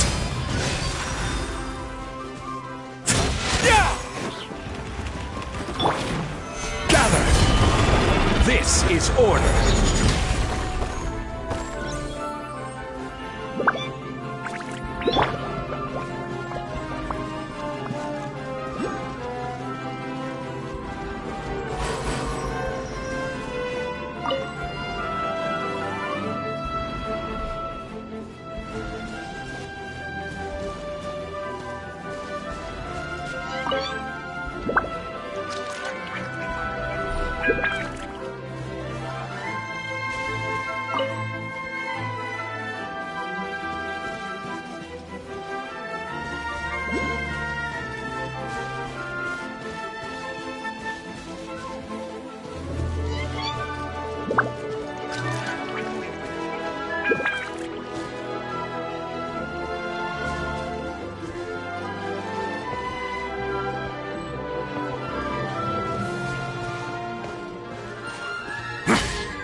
Solidify!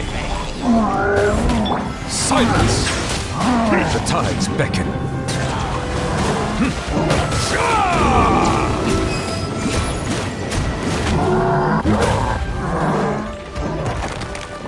Bow your head.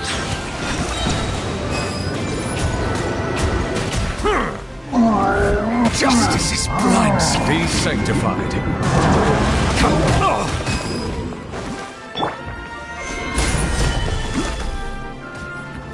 Order guide you.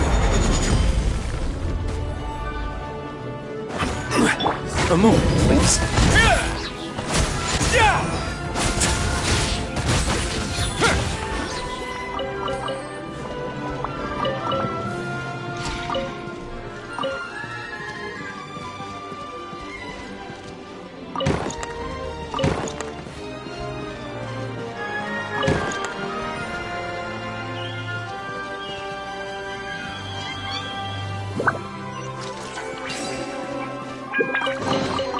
I'd take it if I were you. I'm sure it'll come in handy.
turned in. So, neither of us saw anything here.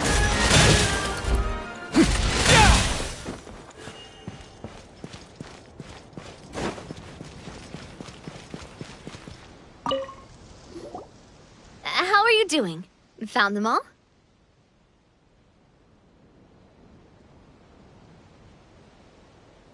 Wow.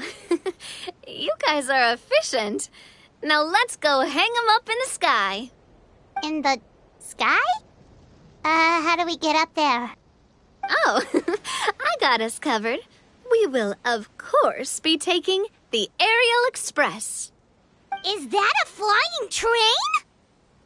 Hey, you already took a train that runs on water. Is a flying train really that much weirder? Well, at least the Maritime Express still runs on a track. Oh, come on, don't worry about it. This train has been blessed by the goddess of prophecy. Its whole purpose is to protect the Metropole's skies. It took me a lot of effort to find it, you know. I don't think anyone's used it in, like, 100 years? 100 years? Are you sure it's safe? Let's not forget that the goddess of prophecy's magic has been going haywire recently. Well, it's not like we have any other options. Unless you want to do the honors, Paimon. Fancy flying up there on your own? No, thank you. It's way too high up. Oh, wait, Nilu. You've got a feel for how magic works here. Can you do your thing and sense if this train is the real deal? I can try. Yes, I can sense traces of magic, but it's different from the kind I felt in the forest, so I don't know. Okay, fine. Guess there's only one way to find out. That's the spirit. I'll come with you. Miss Nilu, will you be joining us? I think I'll stay behind. That way, if something does go wrong, you'll have someone on the ground to get you some help. That makes sense. If the train does break down, you can make us a giant origami crane to come bail us out. Or if a crane's too difficult, a finch could work.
What an amazing feeling!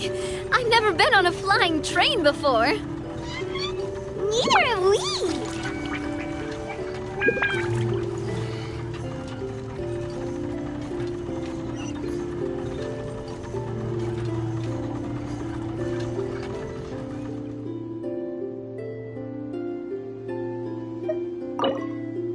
That should do it.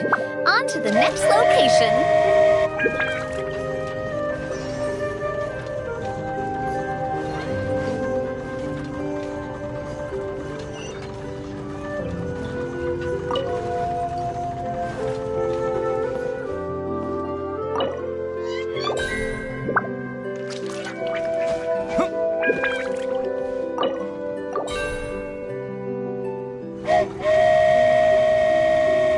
We're so high up.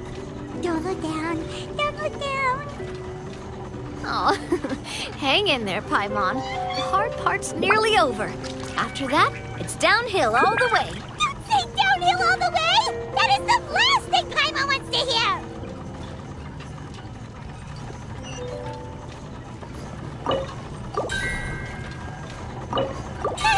We're finally done. Okay, let's get back down while this train is still working.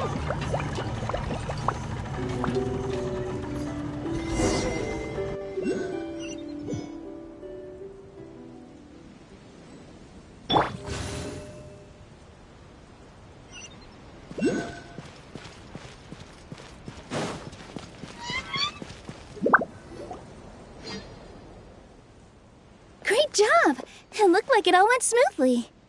Yeah, and it was an absolute blast, too. You gotta ride with us next time, Miss Nilu. Huh? I'm okay. Thanks for... Halt! What do you think you're doing? Get out of my way! What's going on? Your Majesty, there! Let us through! Stay back! It's okay. Let them through.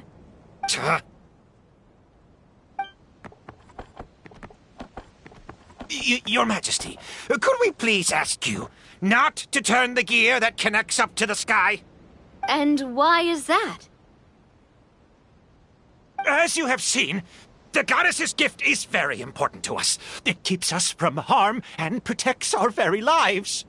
Some of us, we just aren't ready to lose that protection. I see. I understand. Huh? Your Majesty, do you mean... I won't turn that gear. Not until you're ready. What? I've said before that the Metropole belongs to the people, and they should have the right to decide its future. But let me ask you this. How do you plan to solve the issues we are currently facing? Well, we'll start by rescuing the people that have gotten stuck. And then we'll find a way to figure out the true cause of this crisis. And have you made any headway on that? The true cause, I mean. Unfortunately not. Hey, you little... I'm sorry, my friend, but it's the truth. You have friends and family that have been affected, don't you? That have gotten stuck? Duh. I understand your concerns. But if we let this drag on for much longer, the situation may well get worse. More and more people will be frozen by the goddess's magic. Yes, but if we turn that gear now, all the tracks in this city will disappear. I know this is a hard decision to make. But have you ever thought about why the goddess might have made things this way in the first place? Huh? Why do you think she might decide to take back her gift and stop revealing further prophecies about the future? Are you saying she has abandoned us? No. Quite the opposite, in fact. What do you mean? The goddess dearly loves this world and all the people of Simulanka. And because she loves you so much, she wants you to be able to choose your own path. Every parent hopes their child will have a happy and carefree life. But if they're overprotective, then all they'll manage to do is keep their child trapped. If a mother bird lets her baby ride on her wings for too long, her child will never learn how to fly. Perhaps the goddess of prophecy has always known that one day she'll have to let go. Children can only become independent if they're allowed to form their own opinions, make their own decisions, and deal with the consequences on their own. Only then will they be able to continue their journey alone, even after their parents are gone. But we've relied on the goddess's protection for so long. We don't know what it's like to go it alone. We don't know if we have what it takes. Are you kidding me? I think you've proven yourselves more than capable of that. What do you mean? You made a call in a time of crisis, and you've come all this way to talk to me. Even the guards couldn't stop you. That must have taken a lot of courage. But we only did it because we were scared. Why you set out on the journey doesn't matter. What matters is that you've proven you can choose your own path. My friend, I fear our king is right. It is time for us to face our fears. But we... We can't go on living like this. Living in fear. Look at what it's driven you to do. You threw away a star personally created by the goddess of prophecy herself. You once revered her more than any of us. And I think the king is right. She hasn't abandoned us. So, Why don't we put our trust in her one more time? I don't care anymore. Do what you want. Aw, he laughed. I'm sorry about my friend. That's just how he is. Always had a terrible temper. Please accept my apology for his impudent behavior. Is it just me, or has he accepted the goddess's prophecy? I think so. Not that you'll ever hear him admit it out loud. Your Majesty, please turn the gear that connects up to the sky. So, you've made up your mind? About giving up the goddess's gift? Yes, I've made up my mind. But maybe losing the gift isn't what this is about anymore. Because we've gained something too. You have given us courage. Well said. I am proud of your decision. Now, gather around, everyone, and join me as we make the night sky of this wonderful city turn once more.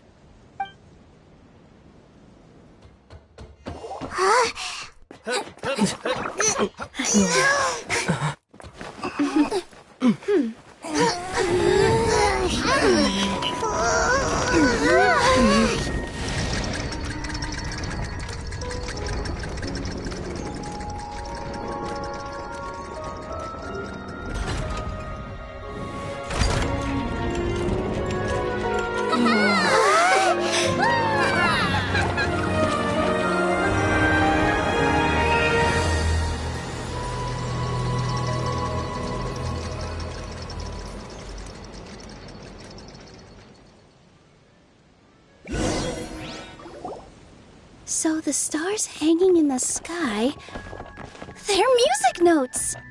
This entire metropole is a huge music box! That's incredible! How do you feel? A little scared and uncertain. But for some reason, I feel a lot more at ease. It's as if some kind of huge weight has been lifted from my shoulders. Figured out any next steps? To be honest, not really. But maybe I can start by having a heart-to-heart with that stubborn friend of mine. I have an idea. If you don't know what to do, why don't you start by helping the people around you? You mean the people who got stuck because of the goddess's magic? I mean anyone and everyone who needs your help. By helping others, you'll eventually find your own path. Trust me, I have experience in this. What kind of experience, Your Majesty? Yes. We'll need a formal organization with a catchy name before we go out and start helping people. Why don't we call it the Spina di Rosula? Spina di Rosula? Ooh, or even the Spina di Rosula di Simulonka. Yeah, that's catchy. Wow, big expansion for the Spina. Moving into other worlds now. Spina di Rosula. I like it. It's a great name. Let's do as Your Majesty suggests. Well then, how about I appoint you as the head of the Spina in Simulonka? While I'm off fighting the dragon with the other heroes, it'll be your responsibility to work with the guards and take good care of the people in the metropole. What? You're planning on fighting the dragon? But no, Your Majesty, you must reconsider! He's right. Your Majesty, you can't. How are you two on the same side all of a sudden? Perhaps Your Majesty is unaware of this. The great dragon suddenly broke out from the Titanium mines one day and tore the end of the world to pieces. After that, it spat out a strange fog that surrounded a whole island.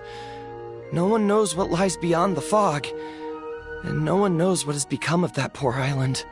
Before Your Majesty arrived, we dispatched many soldiers to fight the dragon, but none came back alive. Yikes. Sounds worse than we thought. Isn't that all the more reason for us to go? There could still be guards trapped there, waiting for someone to rescue them. King Navia is right. We cannot simply stand by and watch as the people of this world suffer. Very well. Though I have not served by your side for very long, Your Majesty. 2 days is enough for me to have learned that once your mind is set, any attempts to change it are futile. You're a pretty good judge of character. He probably didn't mean that as a compliment. Since you're serious about this, I won't try and stop you. There's only one way to reach the end of the world, and that's by taking the Maritime Express. Oh, right! So there's a line going there too? Yes, it was originally built to serve the workers commuting to the Titanium mines, but it has been abandoned since the dragon attack. I'll tell the conductor to wait for you at the platform by the side gate to the Metropole first thing tomorrow morning. You're embarking on an extremely dangerous adventure. Please be careful, Your Majesty and friends. Oh, thank you for your concern. While I'm gone, I leave the Metropole in your capable hands. Yes, Your Majesty! Just call me boss from now on. That's what everyone in the Spina calls me, and it's what I'm used to.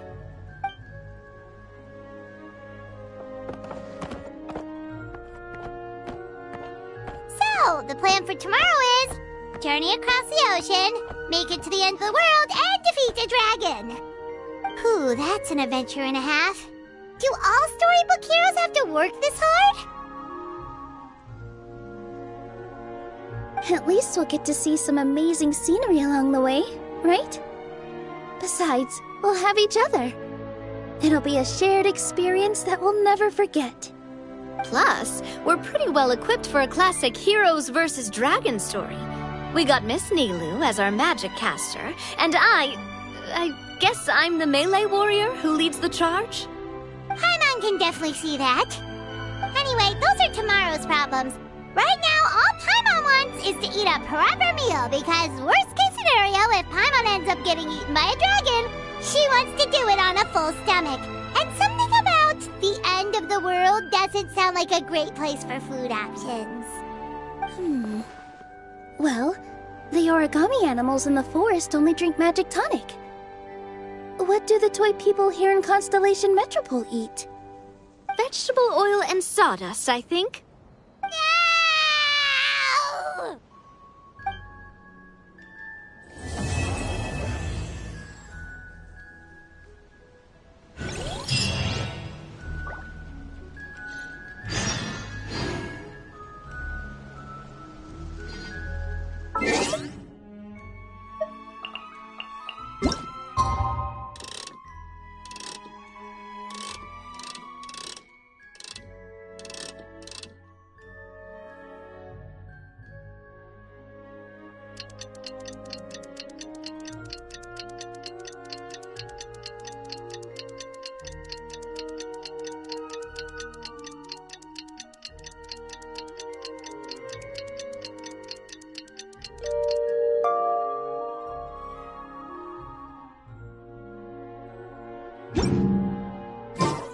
A word of advice, don't break the law. Time has come to slay the dragon. How are you feeling? Nervous? Paimon's curious to see what this end of the world place is like. Come on, let's go meet the others at the station.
Carriage inspection, check. Wheel and axle inspection, check. power inspection? Good morning, Mr. Wheel. Oh, good morning, heroes of Simulanka. Hey, our old friend Wheel is the driver again. That already puts Paimon at ease. Are you certain you don't want us to accompany you, Your Majesty? I am. You can leave the dragon slaying to us. My partner's a pro. He does it all the time. What remarkable friends Her Majesty has. With such great heroes by your side, I'm sure you'll best the dragon with ease. We won't keep you any longer. All right, then. Look after the city for me while I'm gone. Yes, Your Majesty. Just leave it to us. I think we're all set. Time to depart. Next stop, the end of the world!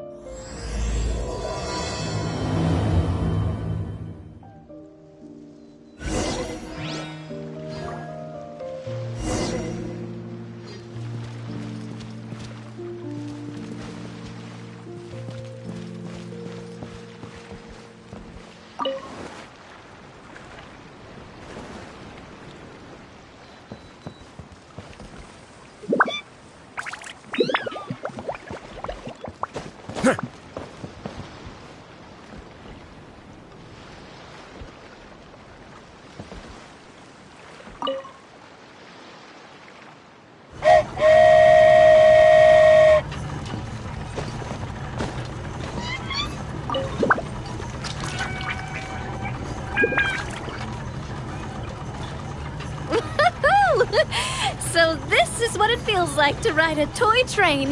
Ooh, you're really easy to please, Navia.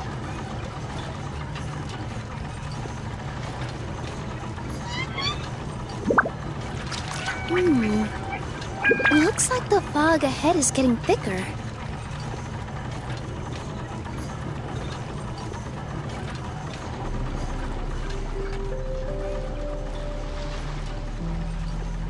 Attention, passengers.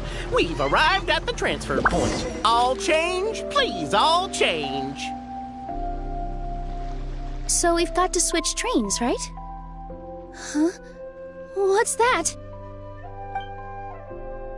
It looks like... Haley Churls, they've taken over that platform! Huh? What do we do? Just find somewhere to hide, Mr. Wheel. We'll take care of them.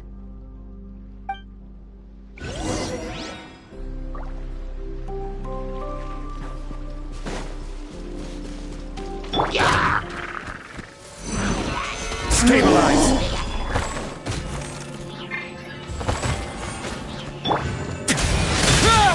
Have a safe trip!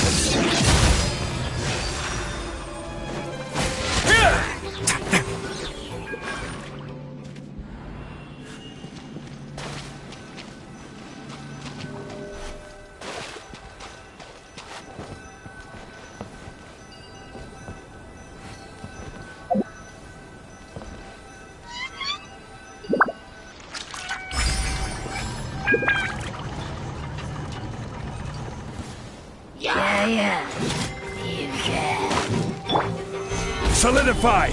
I will have order!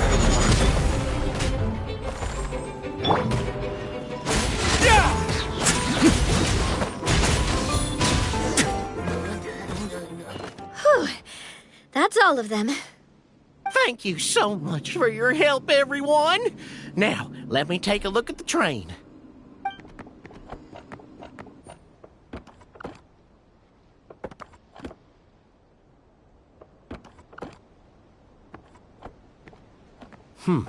The carriage is a little scratched up, but there doesn't seem to be any real damage.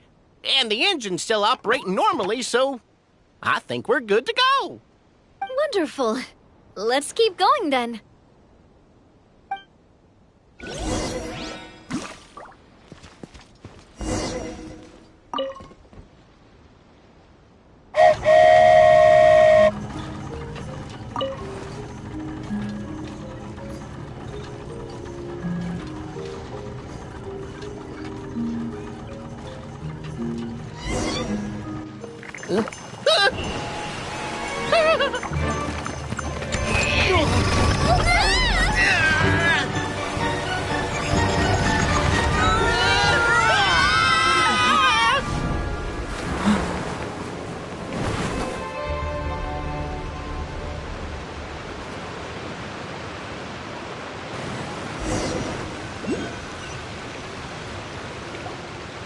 Go forth and witness this world, my...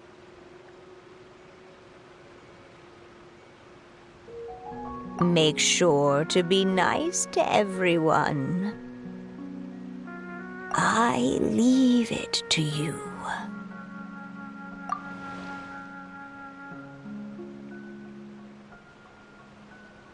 Are you okay, Miss Nilu? I'm fine, but I think the Traveler is still unconscious. We're lucky this guy caught us on the way down. Passed out from a little fall, did ya? How fragile. Aw, cut him some slack. The Traveler's had a rough few days. We should just let him nap for a bit. But my leg's falling asleep. You couldn't have set him down on the grass over there, Hat Guy? Ha! I go out of my way to save 4 people who fall out of the sky, and now you're nitpicking my choice of soft landing? That's the most ridiculous thing I've ever heard.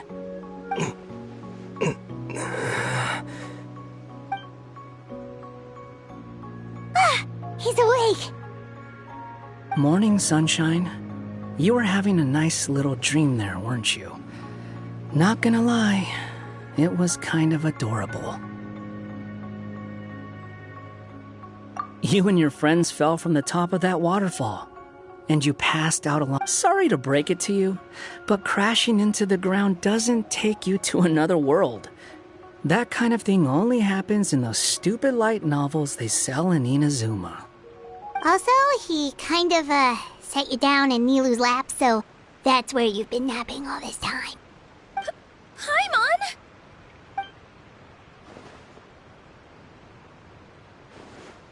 Oh, no. It's all right. I'm just glad you're okay. You didn't hit your head, did you? Is the dizziness gone?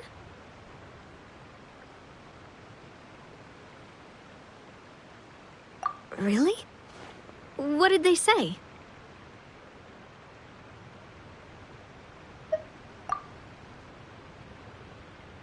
The fog you see around here can have a hallucinatory effect. Apparently, it's the work of that dragon. Maybe you inhaled some while you were freaking out on your way down. Traveler, Nilu, do you know this Hat Guy person? Oh yeah, he's a student at the Academia. We met during the last Inter-Darshan Championship. He was representing the Vahumana Darshan. Well then, hello there, friend. I'm Navia, the president of Spina di Rosula. It's very nice to meet you. So, should I just call you Hat Guy as well? Seems like that's what everyone's calling you. Sure. Whatever. Wait, Hat Guy. What's that sword around your waist? An unwelcome encumbrance, that's what. I've had it ever since I woke up here. Tried to toss it, but no matter what I do, it always reappears. Such a pain. Anyway, if any of you want the hero sword, you can have it. Wait, it's called what? The hero's sword. Meant to be wielded by the hero. I know. Me of all people, right? The irony. What? You're the hero of this world? Will you calm down? It's just a dumb title. Oh, it's just that this entire time, we thought we were the heroes of the prophecy. Well, if it means that much to you, you're welcome to claim the title. You'd be doing me a favor. That's not the point! The real question is, if you're the hero, then where the heck have you been all this time? Looking for a way out. I heard there's a boat in this area that can bring you to another world. So I came to investigate. But look at the state of things around here. The lighthouse collapsed, the boat won't budge. I say we try to find a different way out. Huh. Paimon's guessing a voice told you what you were supposed to do here. That's what happened with Navia and Nilu, at least. You expect me to take orders from some disembodied voice? Hey, wait! Where are you going? To find the so-called source of this world's misfortune. The dragon responsible for this whole mess. Wait, we came here to fight the dragon as well. Why don't we go together? Grab that dragon scale over there before you leave. It'll come in handy later. A dragon scale? Where? How did you know about it? What's it for? And... Have you ever considered keeping your questions to yourself? Because if you actually expect me to answer them all, we'll be here until the next Interdarshan Championship. You little... Paimon thought you might have learned some manners by now, but clearly not!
All unclaimed articles should be turned in.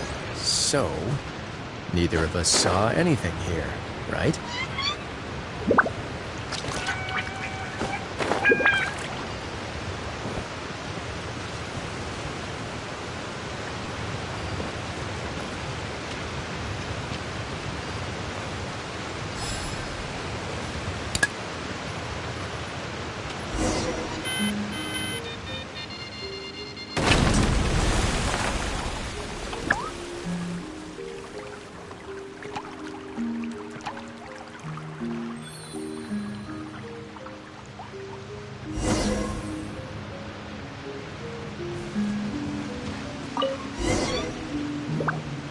This should do it, right?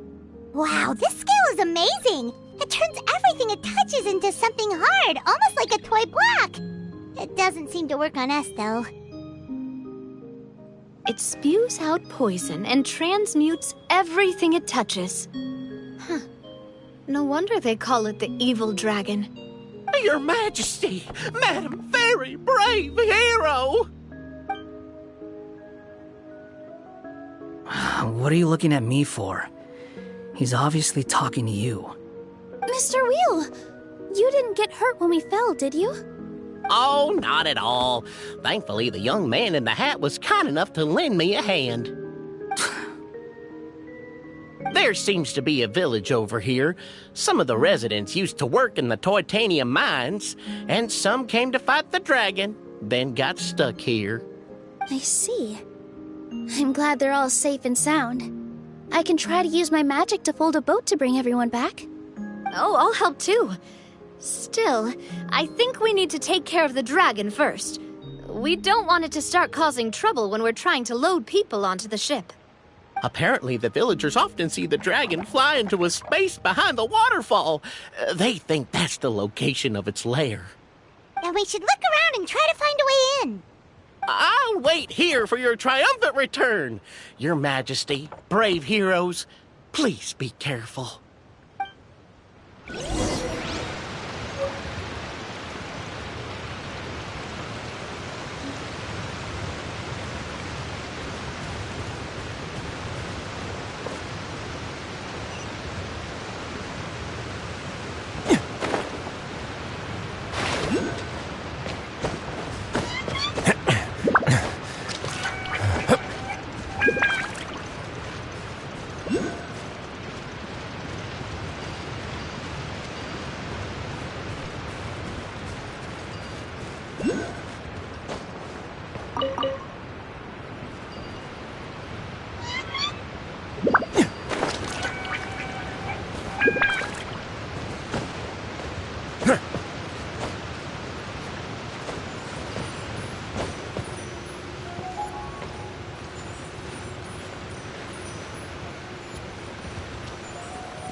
Well, we made it.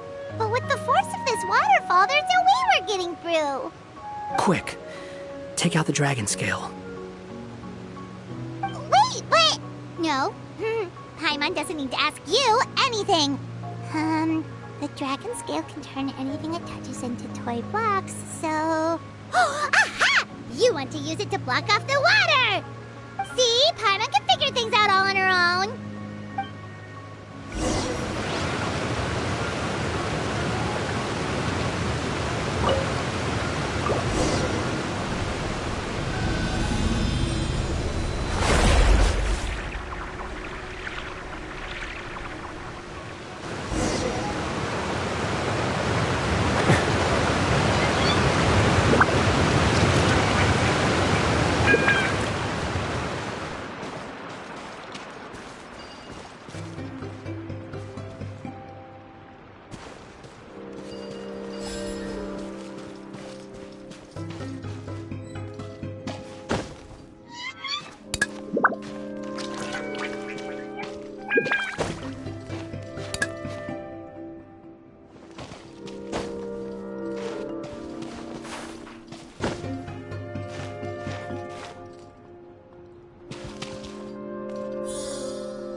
Prepare to be amazed.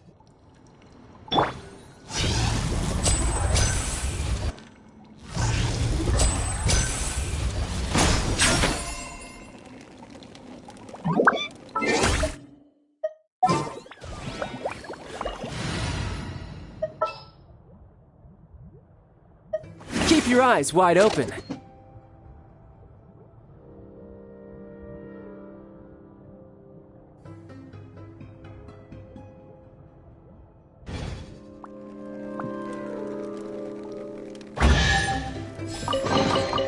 Not bad. Not bad at all.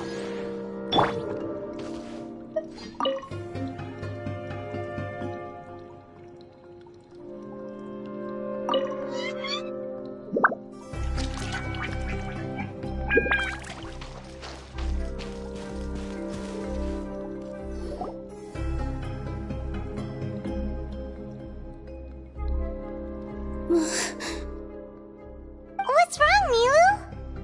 Oh, nothing. It's just... I sensed a very powerful magical signature just now. Huh.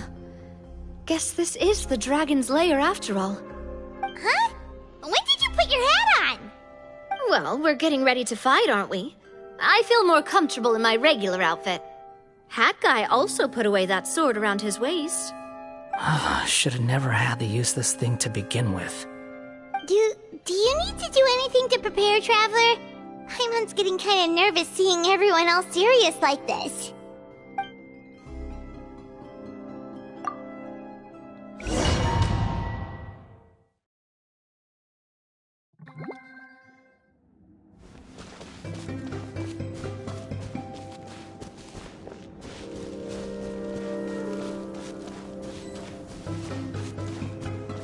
Oh, looks like we're not the first ones to make it in here.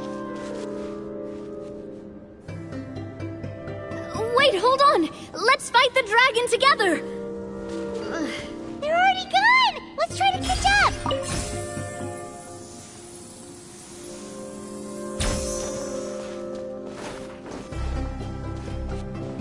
Ooh, what's that sound?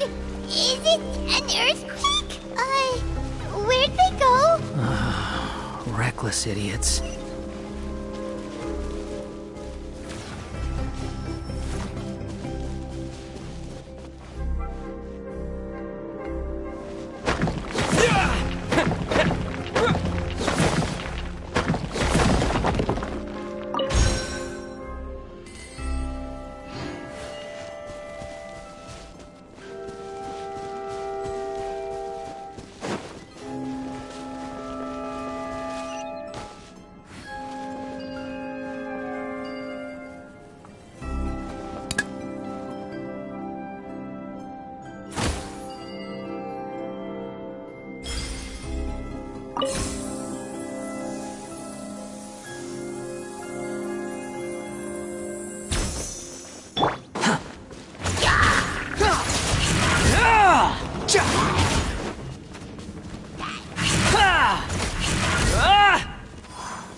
Quit following me.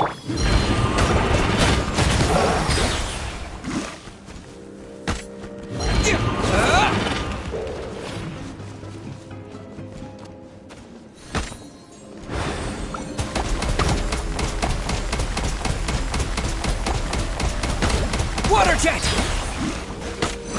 Wipe out!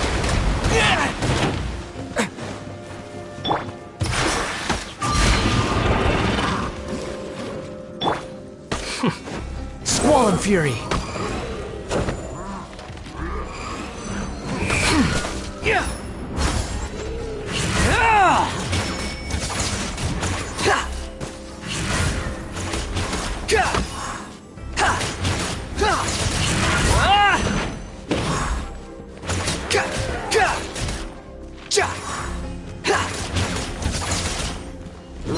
Behold!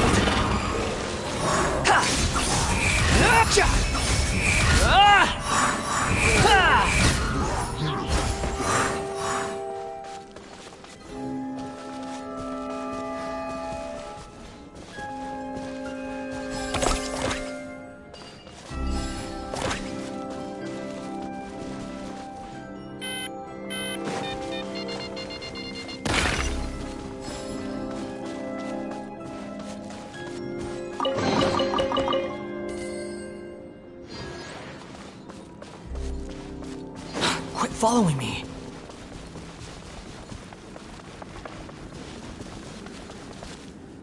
The wind rises.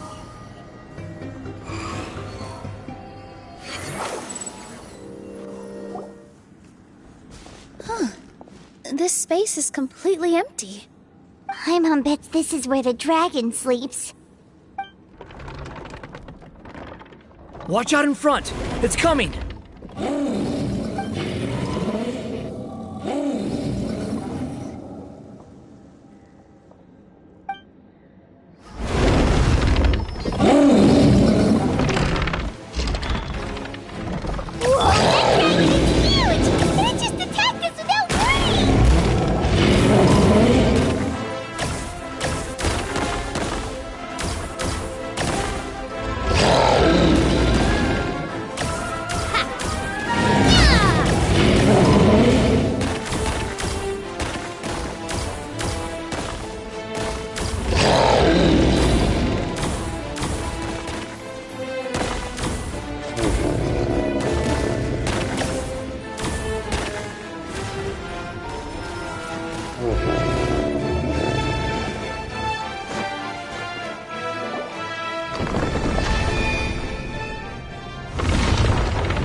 Look, he's here. Ah, another new soul has joined this world. But are you sure his fate will be as you described? Of course. My predictions are never wrong. I just don't like that kind of story. Then you need only do as you said, and let him find his own story within your fairy tale. You're right. Then listen closely, my child. Your name is...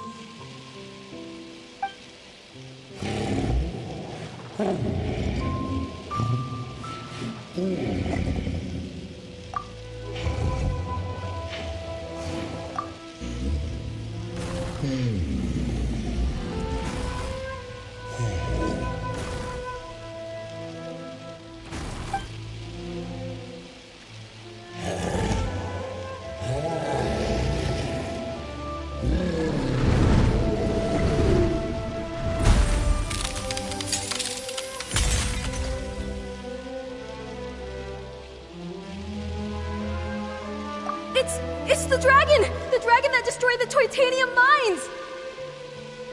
Help! Help! Soldiers, pick up your weapons! Destroy that monster!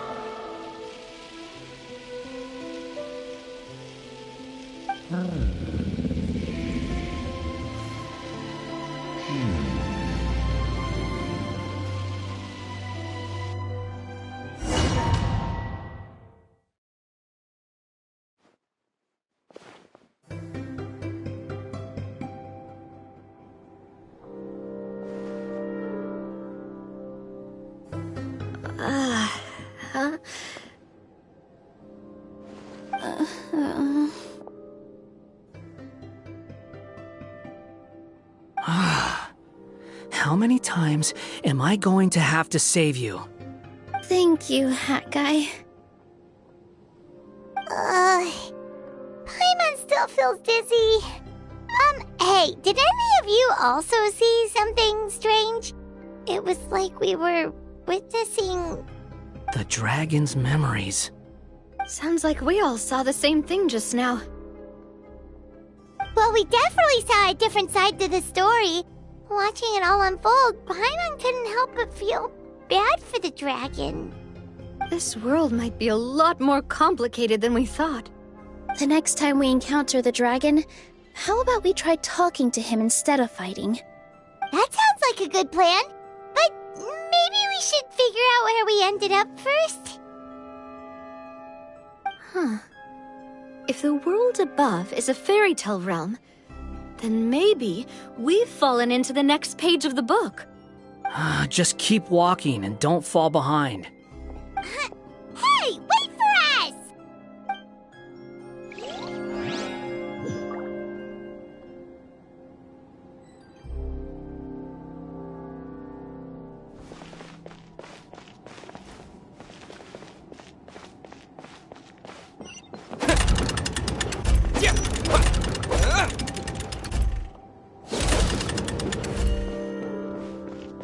Wow, this place looks a lot different from the dragon lair.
How amusing.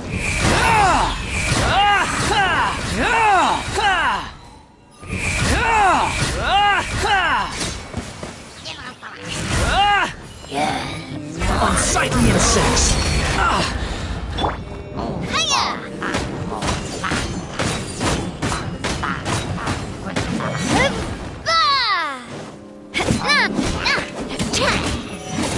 Be a little lucky.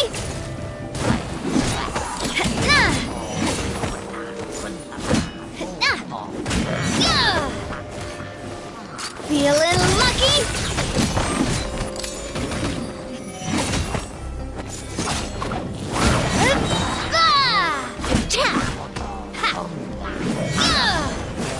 Where'd that come from? Umbrella warfare, I guess.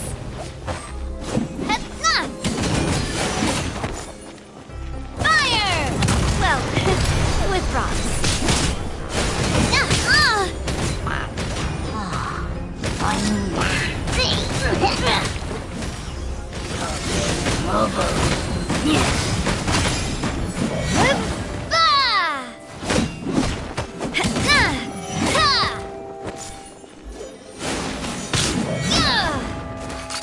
Watch out!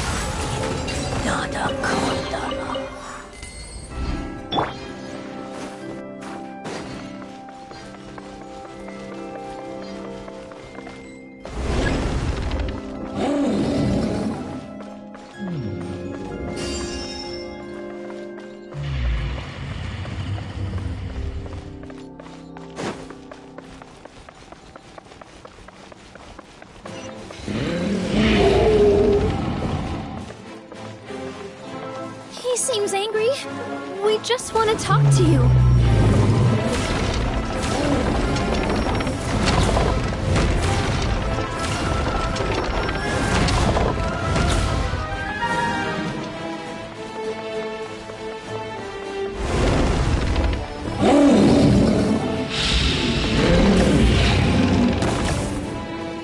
Swan Fury.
Our home! It was destroyed by that evil dragon! The stars! It flew away with the Metropole stars! Oh no! We didn't get eaten by the dragon? The dragon just dropped us off here? Hi, guy! You're getting too far away! He's just up ahead. Is he trying to lure us somewhere? Well, I'd say we were the ones who backed him into a corner. But we just want to ask him a few questions about his past. He's had year after year of people coming here to try to take his head. If you ask me, his reaction is perfectly normal. Maybe there's still something we can do to calm him down? I wouldn't count on it. Maybe his earlier attacks were just a warning. But now, he's actually getting serious. Prepare for a final battle. Sometimes, it takes a little force for someone to finally wake up.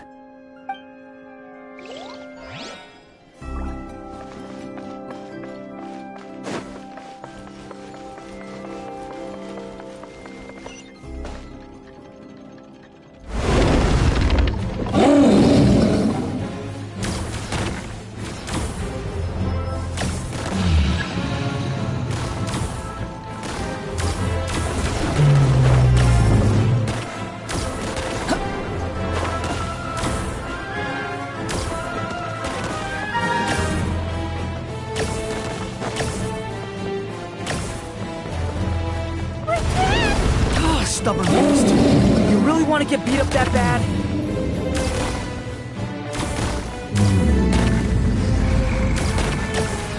That's far enough.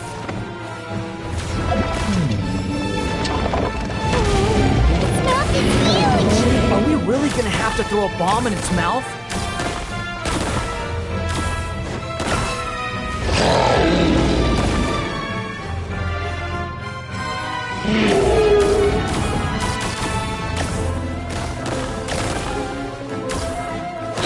Following me.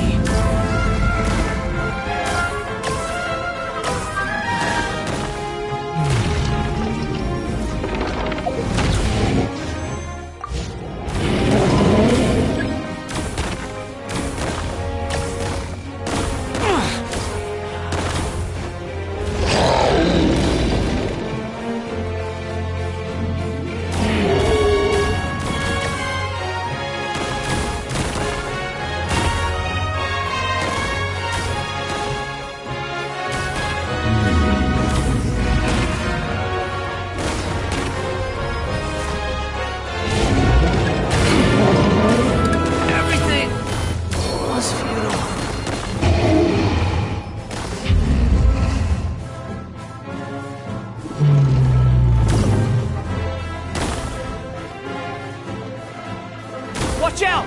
If you fall, you're on your own this time.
serious. Don't get hit!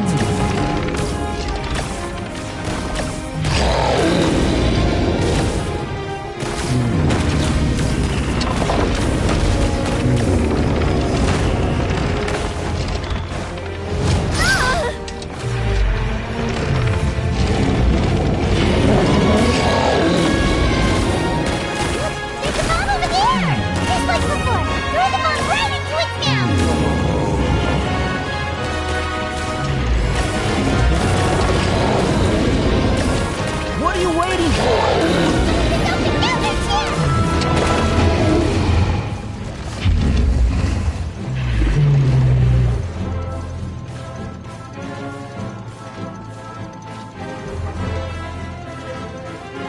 Now's our chance! Wait!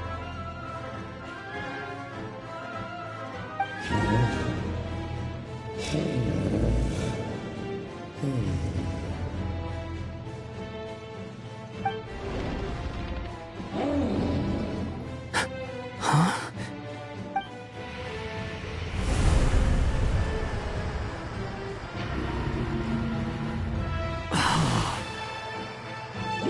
Are we inside the black mist?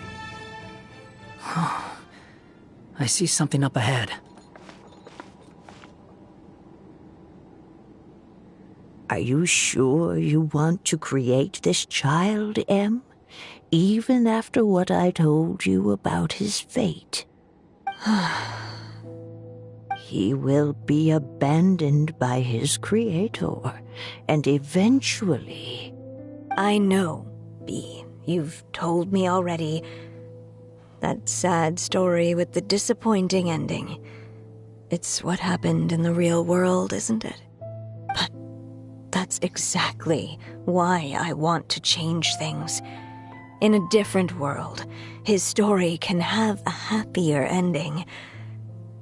That child, his heart is so full of love. I understand, Anya. But know that if you give him that name, his fate in Simulanka is destined to parallel that of his real-world namesake. But there's still a chance, right? Maybe it's a shot in the dark, but I have to try. He deserves a better life. Although, he might need the help of others when the time comes. All right, my dear. The choice is yours. Since you're so persistent, let me tell you a secret. More boring fate talk.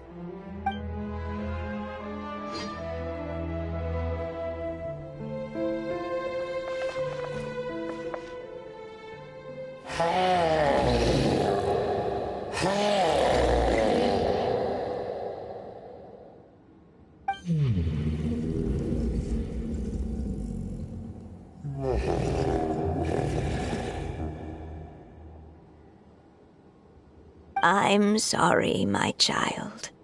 Unlike my friends, I don't have a long time to live. All said and done, the story of my life will be shorter than the fairy tales in this book. So I will have to leave your side, I'm afraid.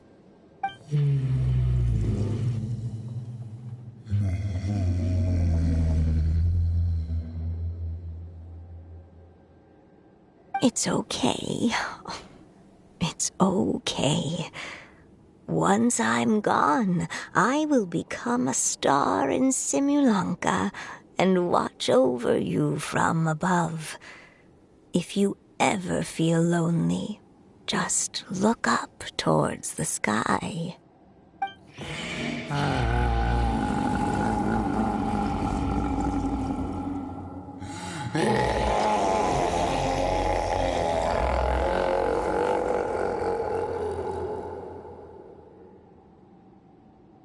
Go forth and witness this world, my child.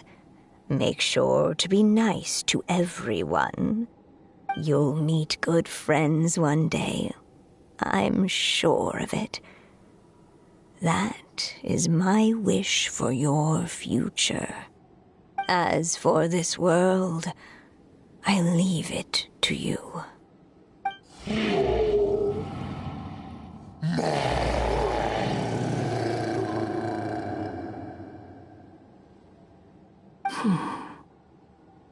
So in the end, you were betrayed too.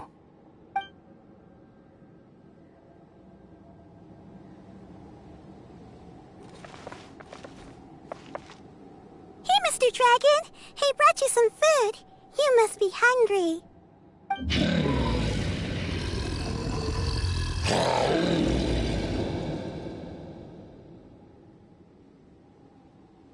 Shh! Quiet! We can't let anyone hear us. Everyone says you're a bad dragon, but you're always nice to me when we play together. You always help me pick flowers way up high that I can't reach.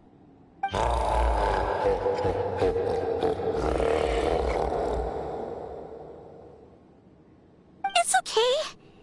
Just keep hiding here, and tomorrow I'll... Oh no, my child! Help! Somebody help me! Save my child! The dragon's trying to kidnap her! No, Mom! It's not like that! Listen to me!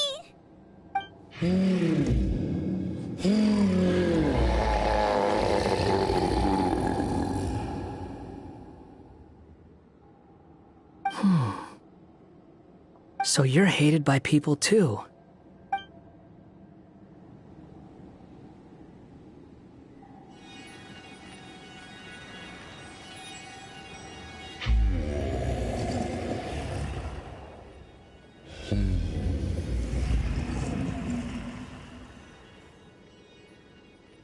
So that's it.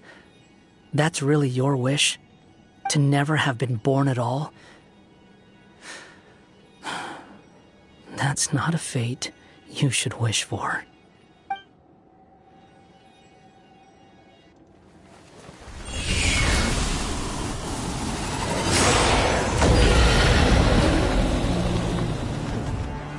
Nobody can define who you are, or deny the true feelings of your heart. Now remember your name. Durin.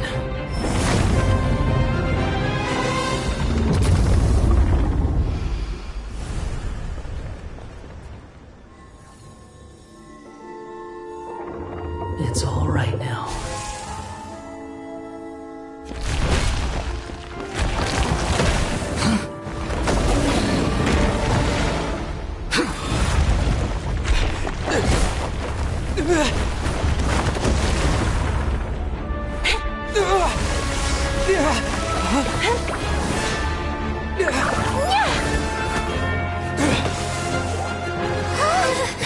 Watch out!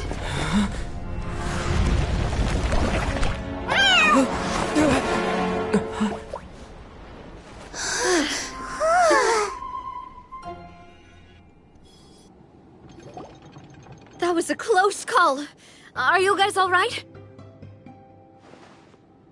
Back in Constellation Metropole, I heard people saying you'd gone to fight the dragon, so I followed you here. Right when I managed to catch up, I saw you fall through that hole. Wait, didn't someone else fall through just now? Shouldn't we do something? Oh yeah, Hat Guy. Well, he can fly, so he'll probably be fine. He called the dragon something earlier. It sounded like he said... Durin. That's his name. Oh, Hat Guy, you're okay. Wait, what about the dragon... Durin? He's fine. Durin. Oh, wait, that's the name of the dragon from Dragonspine, right? The one that became a part of the mountain after being slain by Dvalin? If Paimon remembers correctly, it was created by... Right! It was created by Rhine Daughter! Created, you say? Huh. So, what exactly happened down there?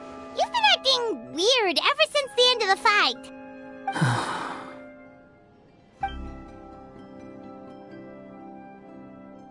So that's the truth about Simulanka's evil dragon. What we saw in the mist weren't hallucinations, but the dragon's memories.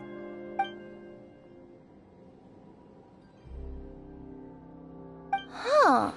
I thought it was strange. The people around the Broken Sea are clearly stranded, but I never heard any stories about the dragon attacking the village. The people we met along the way are probably workers from the Titanium mines, or guards who came here to claim the dragon's head. Durin probably allowed them to live here because there was nowhere else for them to go. When I first came to this world, a voice spoke to me and said, "You are the hero of this world. Now go forth and save the dragon." Who is the person behind this voice anyway? And why did they bring us all here? Come with me. The answer to all this can be found below.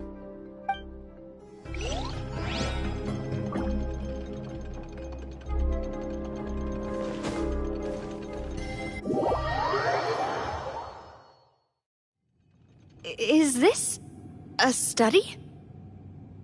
That's right. It belongs to the goddess of fate. Goddess of fate? As in one of the 3 goddesses who created Simulanka? Or more precisely, M. One of the mages of the Hexenzirkel. Hexenzirkel? As in... Sorry, Paimon shouldn't just regurgitate everything you say. It's just... It's a lot to take in. She created the story of Durin. Well, the Simulanka version at least. These records should cover most of what you want to know, including the identities of the other 2 goddesses. Read them for yourselves.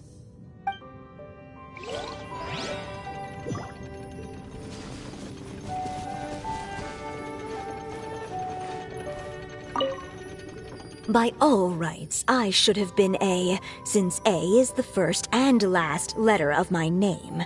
But Alice overruled me on the basis of seniority and said I should be M instead because of my middle name. She really knows how to push my buttons. Still, her magic never fails to amaze me. I still can't believe she got one of my origami frogs to start talking. Why don't I write a story with origami animals as the main characters? Let's see. Once upon a time, in a magical forest, there lived a group of animals made of paper. Barbie loves looking into the future, so she used her powers to map out the fates of all living things in Simulanka. But knowing the ending in advance takes all the fun out of the story. I think I'll make a bet with her. I believe that one day the people of Simulanka will decide to carve their own destiny. Apparently, she wants to build a statue of herself in the capital city. Always looking to add some pizzazz.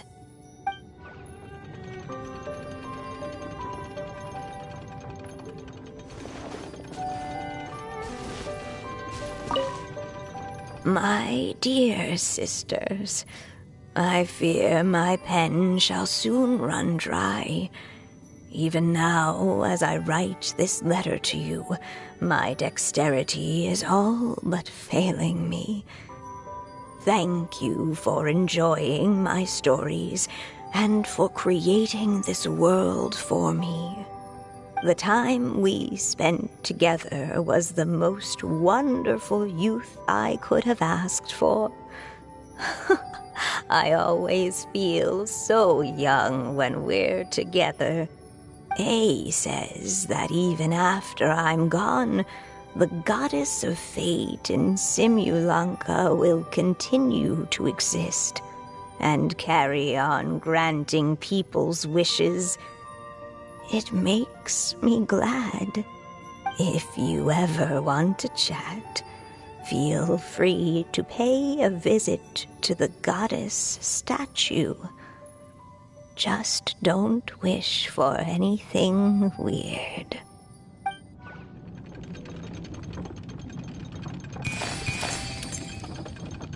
It's Simulanka Durin, and he's looking up at something. A star. This must have been after M passed away. This looks like a mine. Maybe the Toitania miners dug too deep? So deep that they dug right through to the world on the next page. Yeah. Now that you mention it, this miner's lamp looks really similar to the star on the previous page. The Forest of Blessings. This book has been recording Simulanka's history all along. Look at the size of those footprints. If that's every time he lands, then no wonder people are so terrified of him. So that's why you took the stars. Because you missed your mom.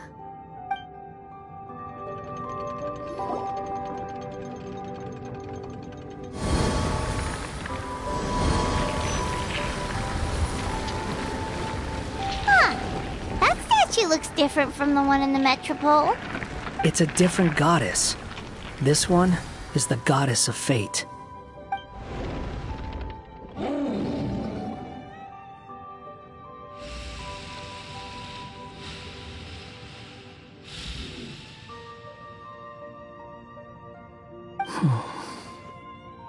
It's all right now, Durin. Nobody here wants to hurt you. Don't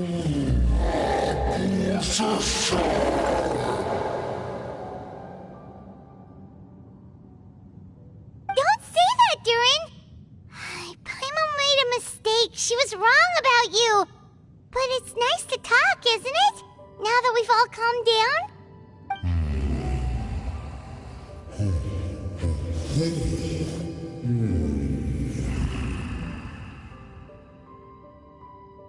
So that's why you made that wish? So stupid.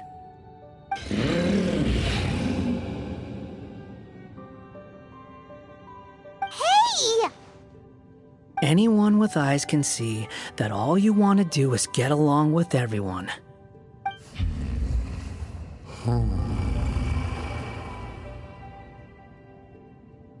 You just want to make friends, people to play with, to talk to, people who accept you, or at least accept your apology.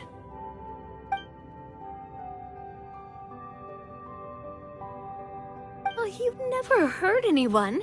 Heck, the idea never even crossed your mind. Sure, you scared a bunch of people half to death, but that's only because they had no idea what kind of dragon you really are. Yeah. If you had a heart-to-heart with them, I'm sure they'd come to understand you and see your point of view.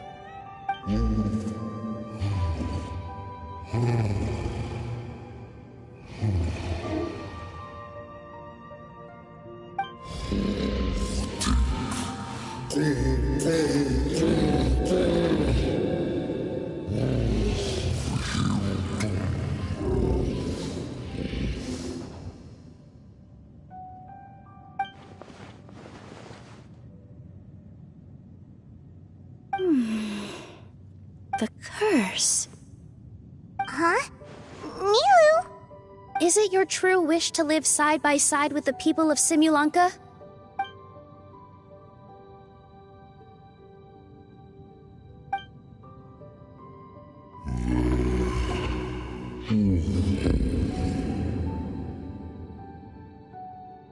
Then close your eyes and make a wish to the goddess of fate. We will help make your wish come true.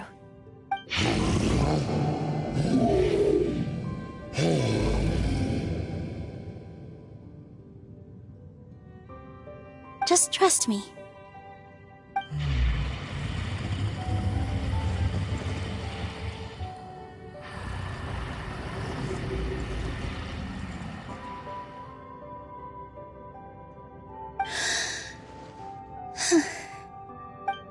I, Nilu, the Forest Fairy, give to you my blessing and welcome you as a dweller of the forest.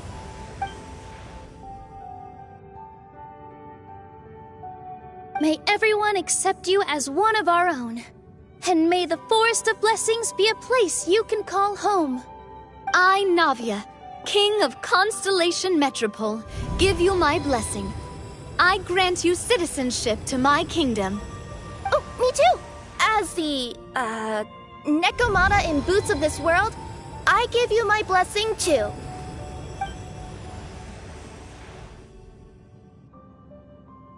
Wait, what's going on?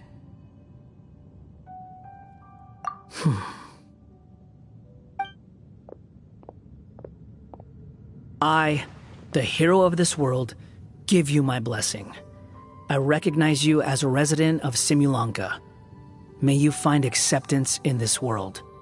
Also, speaking as someone who'd like to be your friend, I wish you all the best for the future.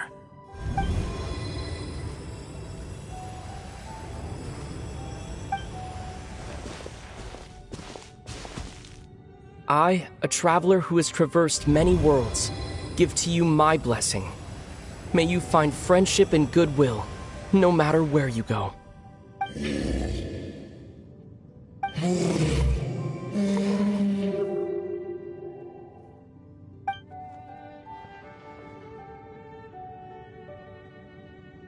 As for this world, I leave it to you.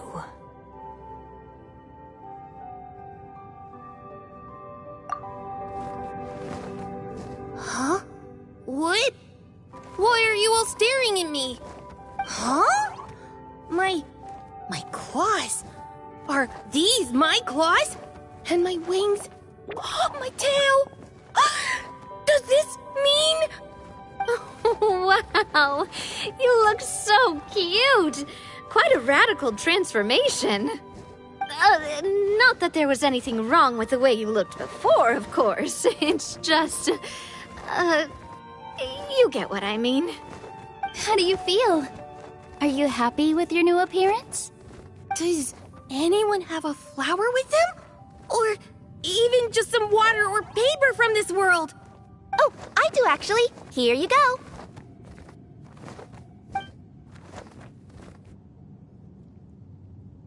They're not changing. I can touch things without changing them. Hey, that's great! One more flying friend for Paimon!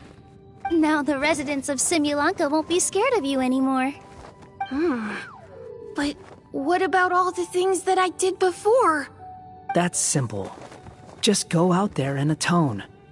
You could fill in the footprints you left on the ground, or help the people around the broken sea get home. Okay. And you'll come along and help me, right, Hat Guy? Huh? Why would I do that? Because you said you wanted to be my friend. You little... Gah. Well, maybe I spoke too soon. Huh? But I thought...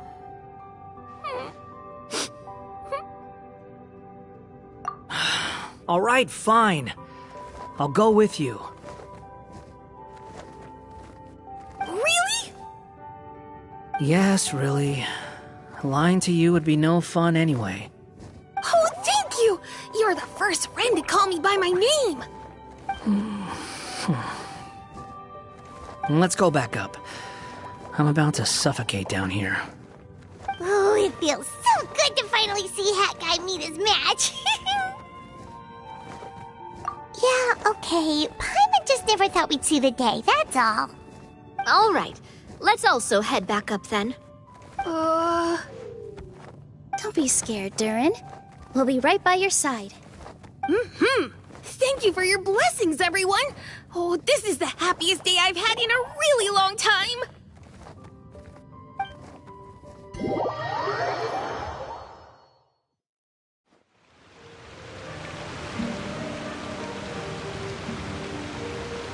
Ta-da!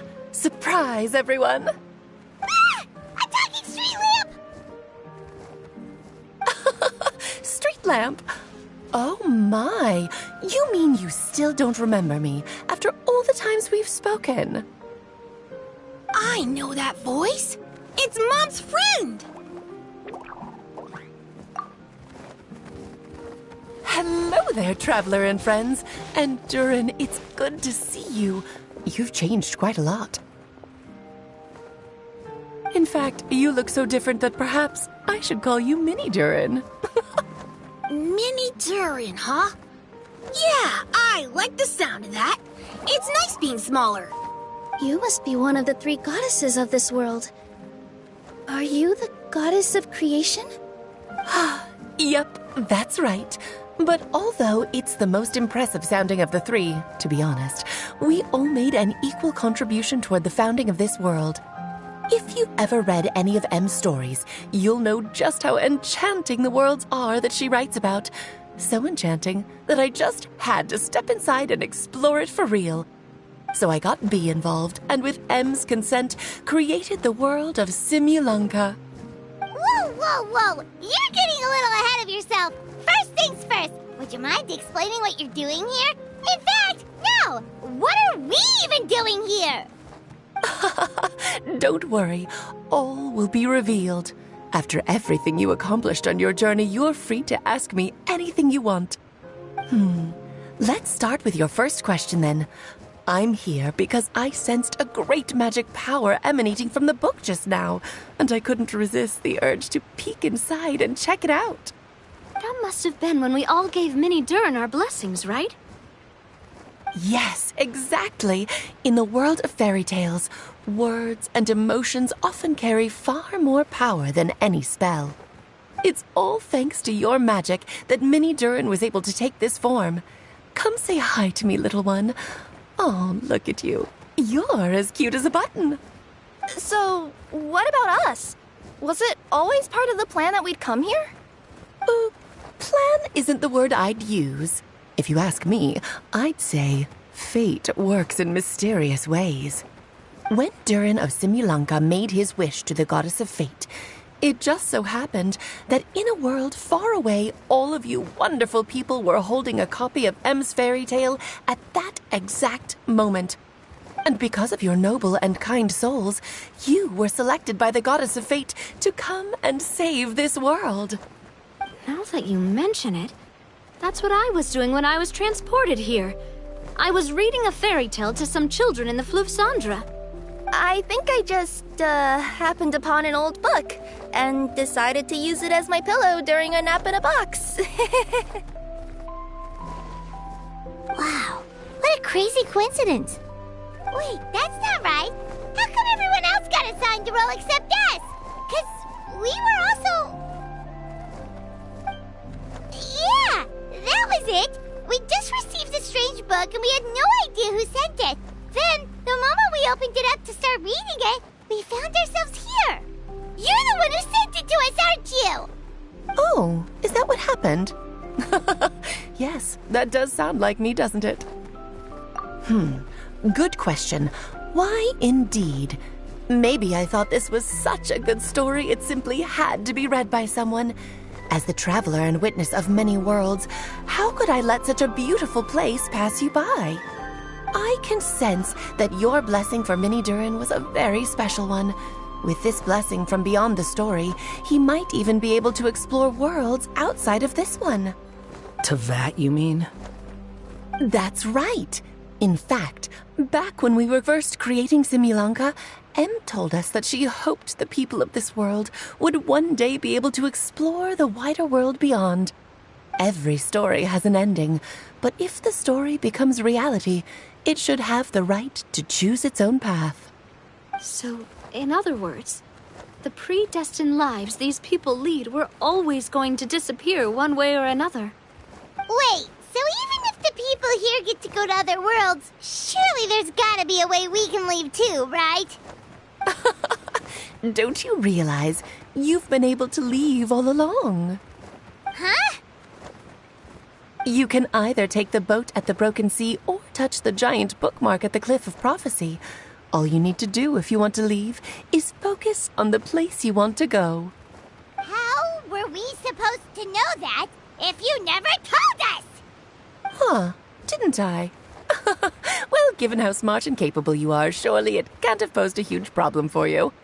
As for your other friends who were summoned here, if I had to guess, I'd say the Goddess of Fate probably didn't tell them about it because she wanted them to get engrossed in the story. She's Em's reflection, after all.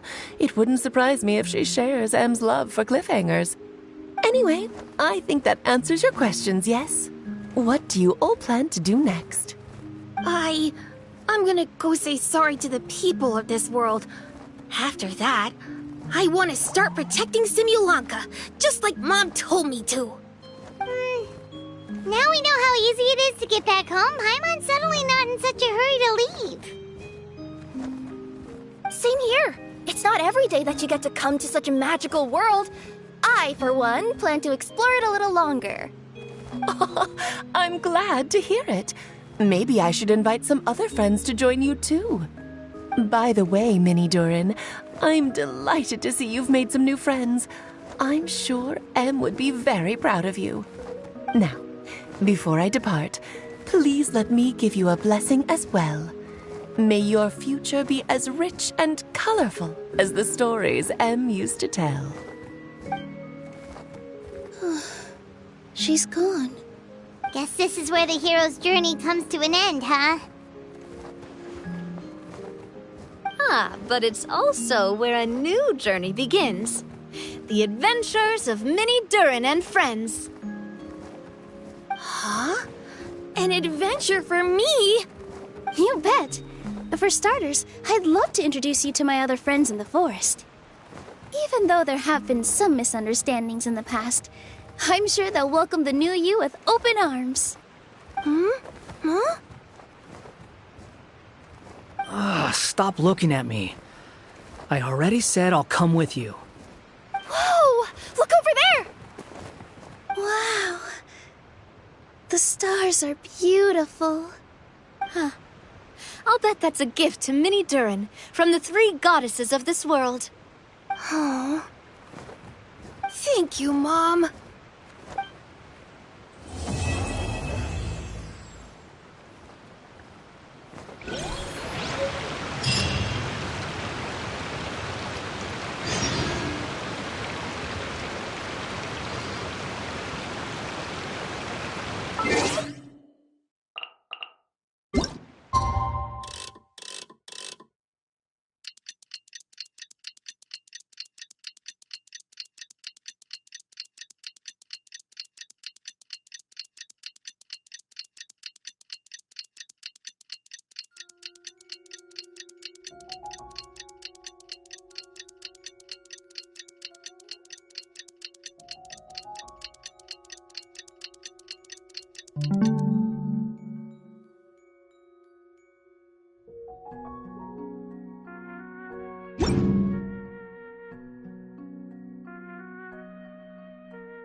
Since our last adventure. Oh, Paimon wonders how Minnie Durin is getting along in Simulanka. Let's go to the Forest of Blessings and take a look.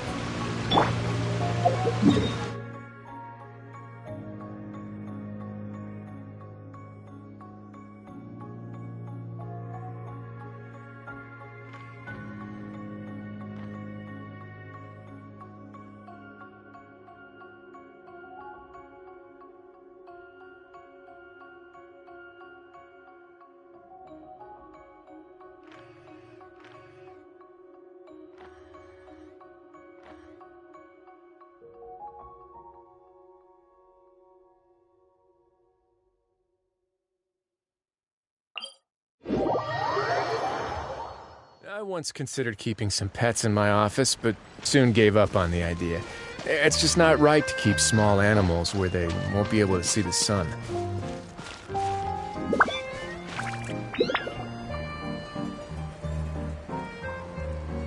Here's your 2 magic tonics. Why, thank you, young lady.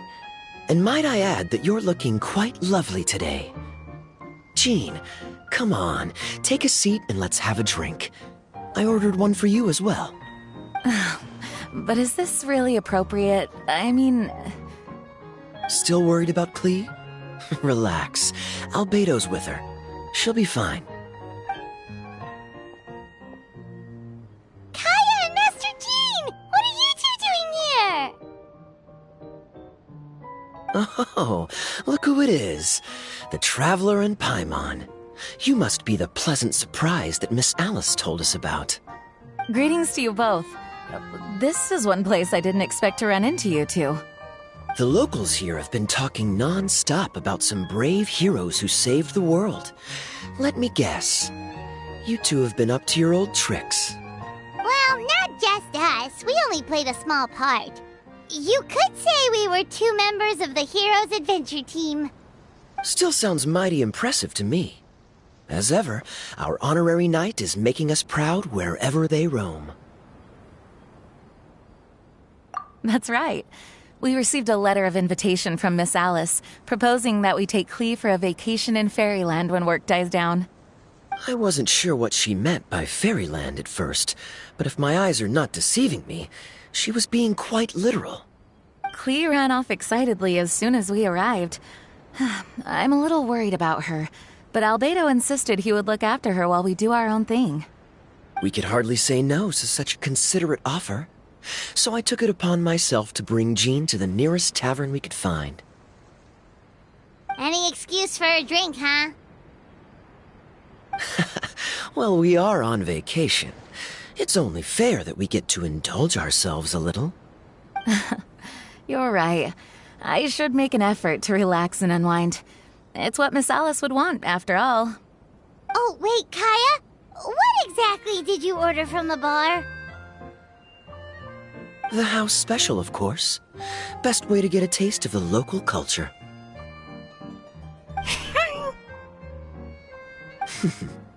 Why are you making that face, Paimon?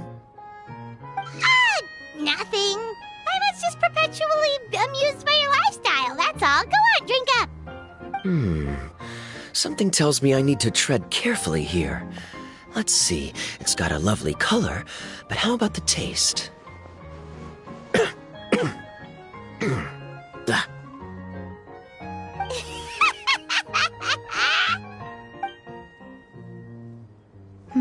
I think maybe I'll pass. But it's such a shame to waste it.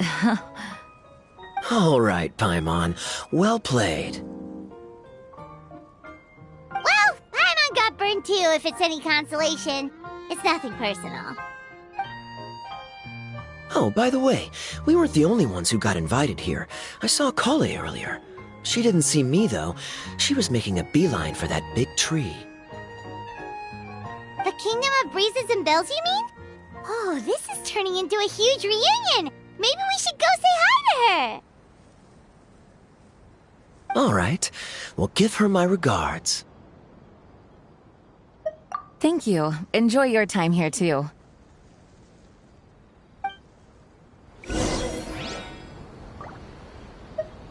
So the magic tonic here is just writing ink?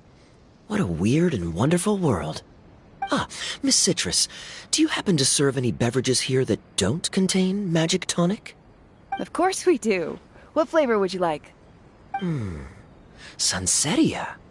Jean, you want in? Sure, I'll have the same, please. Sounds good. 2 Sunsetia drinks coming right up.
Huh, this wasn't locked. How convenient.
The structure of the tree houses here is nothing short of amazing.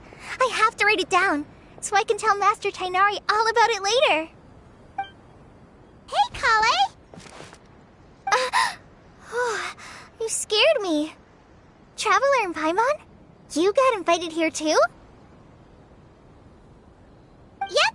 Well, they sort of skipped the invitation part, but anyway, what you doing out here? Something caught your eye? Oh, yeah. I'm trying to observe and summarize the structures of the trees here, and also the animals that live here. Well, the residents, I guess? I still can't get over the fact that they're all someone's origami handiwork. Once a forest ranger, always a forest ranger, huh? Not sure you'll be able to apply much of what you learn here back home, though, with this being a magical world and everything. What? Over there, by the giant footprint, have those houses always been there? Oh, those? The local flying squirrels told me that they were built by a small dragon and some guy wearing a hat. Oh, that must have been Mini Durin and Hat Guy.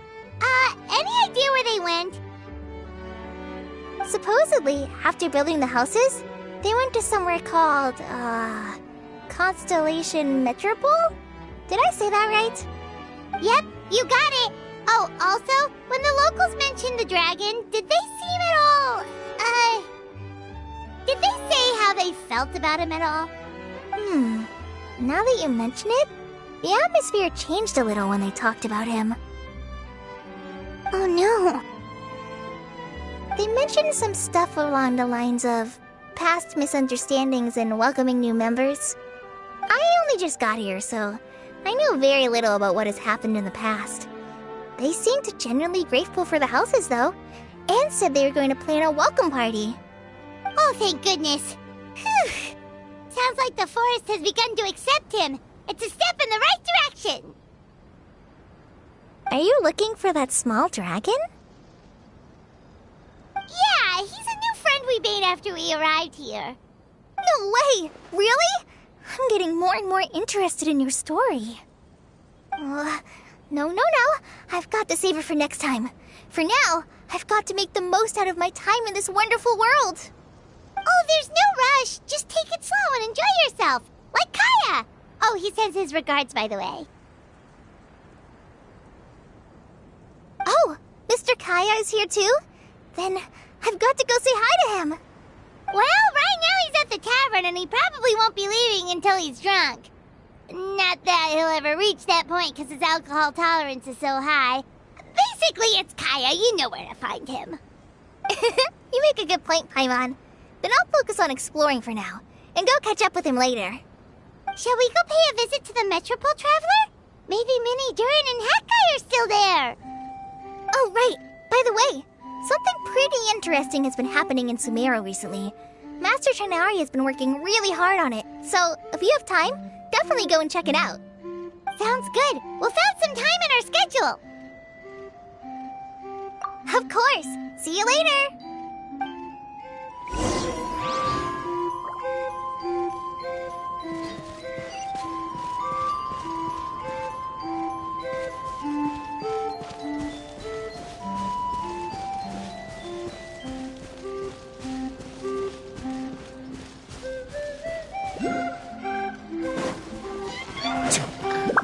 What now?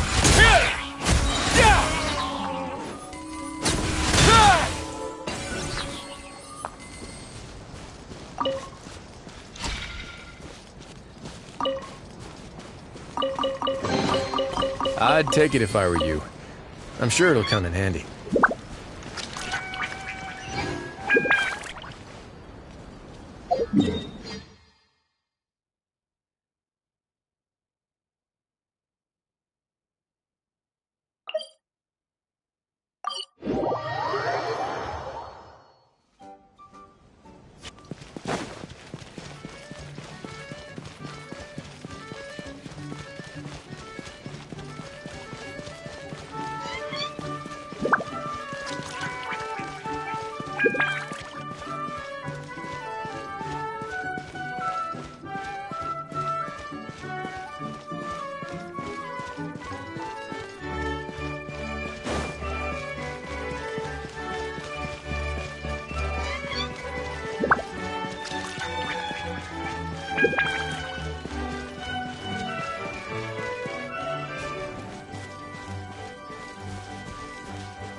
What?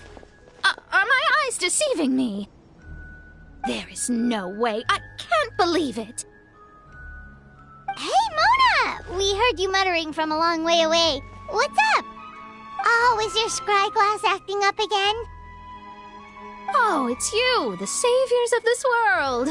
My scry glass is fine, but I'm not sure I can say the same about my eyes. Look! Look at this statue! What? Is it broken or something? Looks fine to Paimon.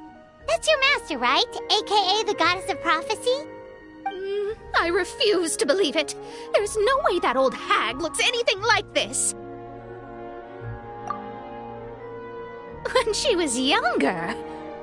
Oh, actually, now that you mention it, this does remind me of the fashionista phase she wrote about in her diary.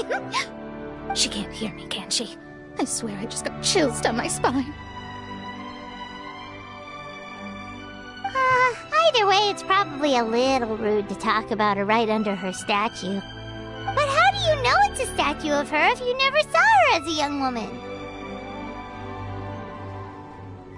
I did a quick scry when I came into this world, and when I saw the stars' reflections, I was at a loss for words. It looks like fate in Simulanka is based directly on Tevat. A projection of real-world fate to form an image of reality.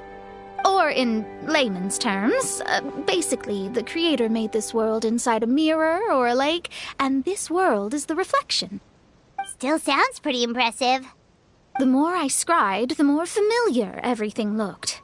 It's her work, there's no doubt about it. Even so, everything's far more complex than I'd imagined. Trying to decipher it all is giving me quite a headache. I also asked the locals about her. They call her she who has dominion over the stars and the course of fate itself. Not even a pretense of humility. Clearly, she let the role of creator goddess get to her head. Not that I'm surprised in the least, of course. It certainly matches the tone of her diary. Anyway, we should change the topic. Oh, so Mona, have you seen a small dragon around by any chance? He's about the same size as Paimon, but with tiny little wings. Ah, you mean the one that caused all that trouble? I haven't seen him for myself, but I heard that he came to the Metropole not long ago to formally apologize for his actions. Apparently, he brought a huge stash of Toitanium and plant oil to make amends. Most people accepted his apology, although there are some who said that they'll reserve judgment until they've seen how he acts in the future. Oh, okay. Do you know where we can find him? One moment.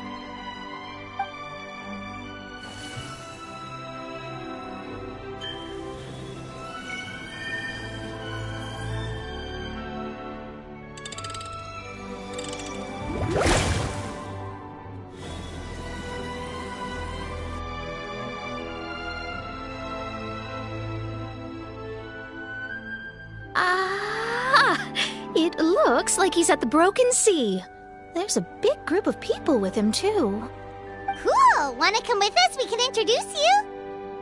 I think I'll sit this one out. This might be the closest I ever get to meeting the old hag in her youth, so I think I'll spend some time seeing what else I can glean from her grand design.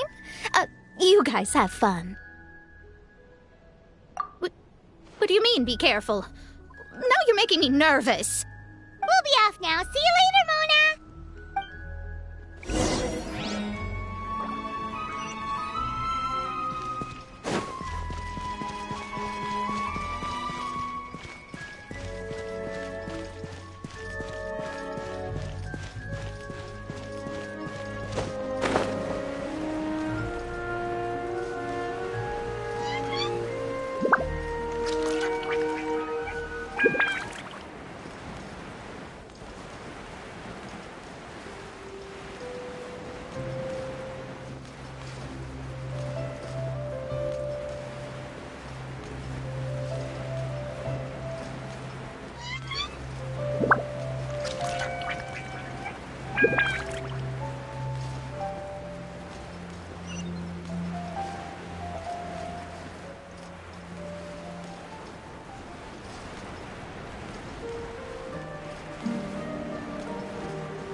How about we explore the area ahead of us later?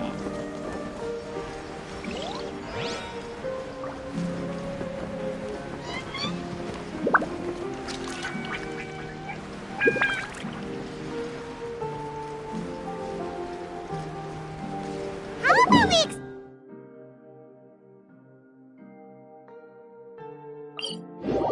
the area ahead later.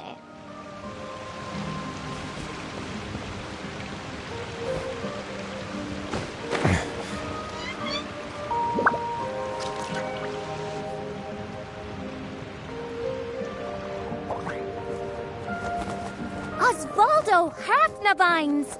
Does thou see what I am seeing? Tell me that my all-perceiving Aug de Verurtelung deceiveth me not. Your eyes see true, mein Fräulein. Very well.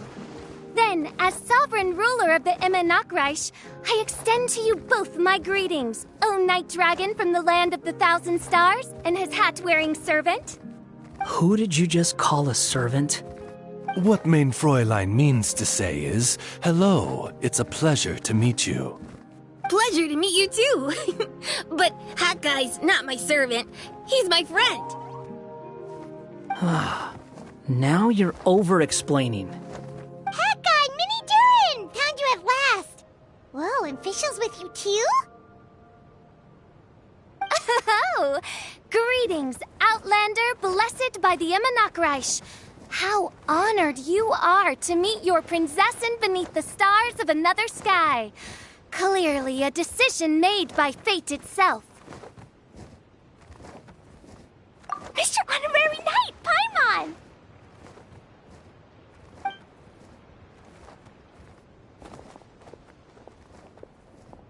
Greetings. You both look well. Hey there, Klee! Have you been having fun here? Yup, loads and loads of fun! There are so many cute animals, and a magic train that was really long, and a huge, huge castle, and a king lives there and everything!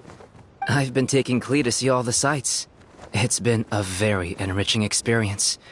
Alice's magic is truly outstanding. Yeah, Mom's amazing! Klee wants to build a great big house now, too! So, your mom and my mom were friends? Mm-hmm. Our moms were friends, which makes you my big brother. My mom used to read your mom's stories to me all the time. They were great! Big brother? Wow! Thank you, Klee! Can I go play with Klee, Hat Guy? Suit yourself. Albedo, can I? Go on. Just don't go too far away. I'll come pick you up later. Yay! Come on, Mini Durin! Do you want to come play with us too, Fischl? Your prinzessin accepts your invitation. Rejoice! Though you may be concealed by fog, still you shall have the good fortune to witness the true might of the Aug de Verurtelung. What mein Fräulein means to say is, perhaps we can all play hide and seek together. Mein Fräulein is it. Hooray! I love hide and seek! Oh, me too!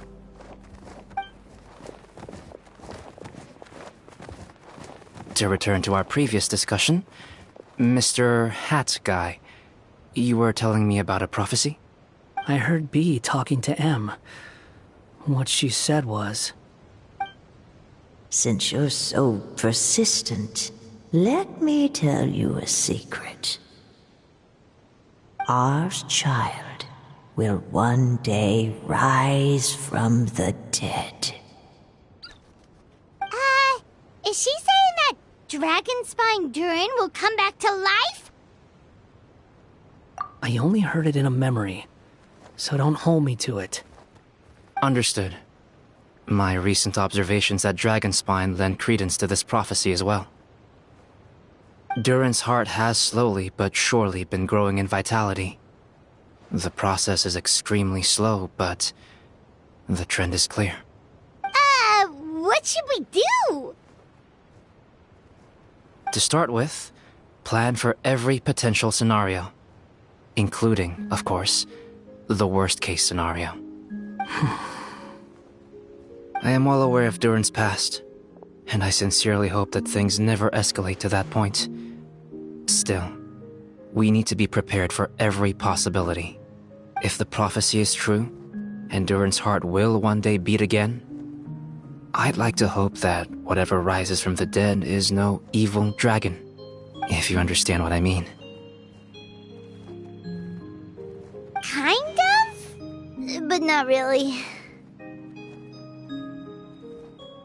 And so, when the time comes, Mr. Hat Guy, will you and Similanka's Durin be willing to lend us a hand in our hour of need? Huh?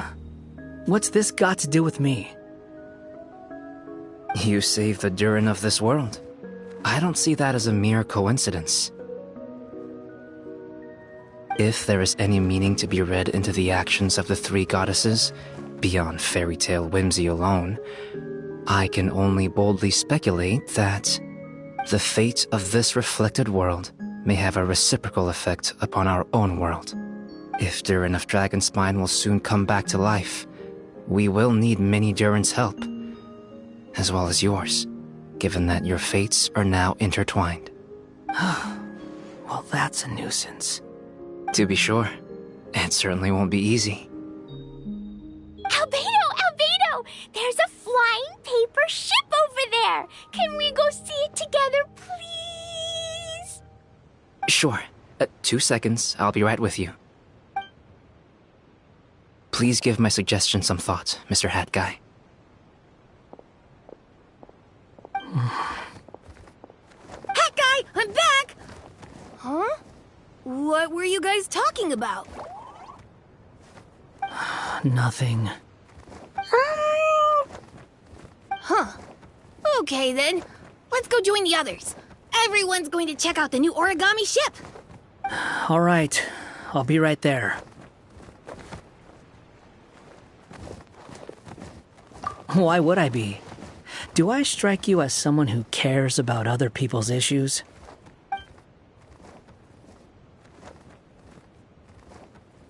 Quit trying to guess what I'm thinking. I'm leaving.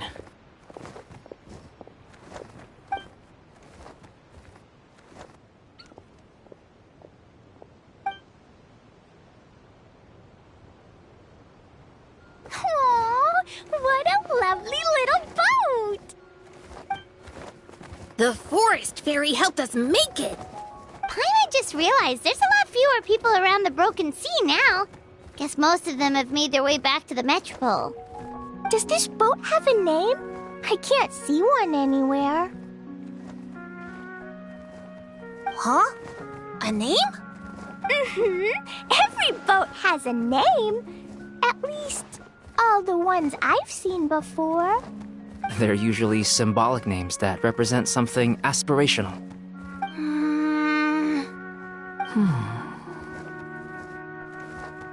Let's go with the Durin. Huh? You want to name it after me? Oh, you mean to wish Mini Durin a safe voyage as he sails into a new chapter of his life beyond this world? Your princessin approves. Let this vessel bear the name of the most esteemed dragon of the night. The Durin. Let's call it that then. Thank you, Hat Guy. Also, can I ask you a favor? Go on. Remember how Mom's friend said I should be able to leave this world?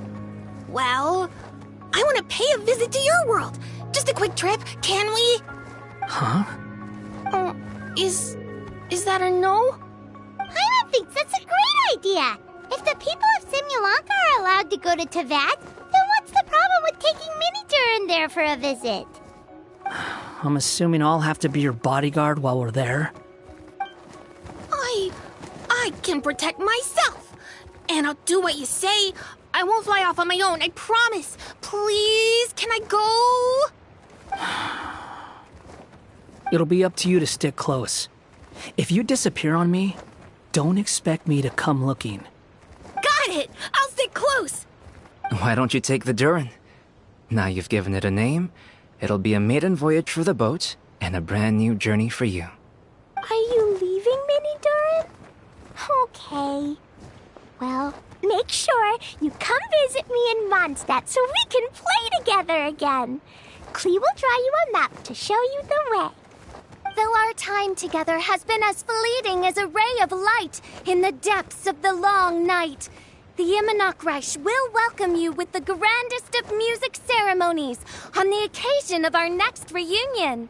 As surely as the stars in the sky watch over us, we shall meet again. What Mein Fräulein means is that you're always welcome to visit her at home as well. Cool! Ah, I have so many new friends now! I'm so happy! Are you done yet? If you want to leave, then get over here. Thank you, everyone! Thank you so much! The blessings you gave me are more precious than any treasure, and more beautiful than any fairy tale! Next time, it will be my turn to make your wishes come true!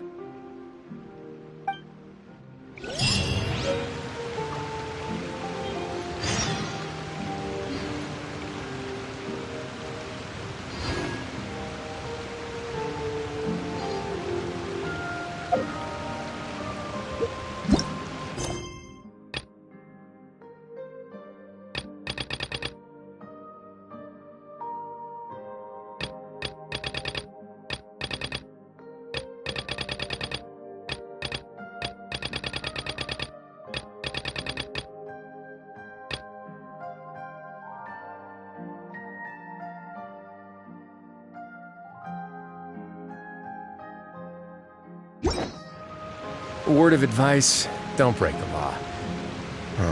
Is there anything else? Yeah, seriously, don't break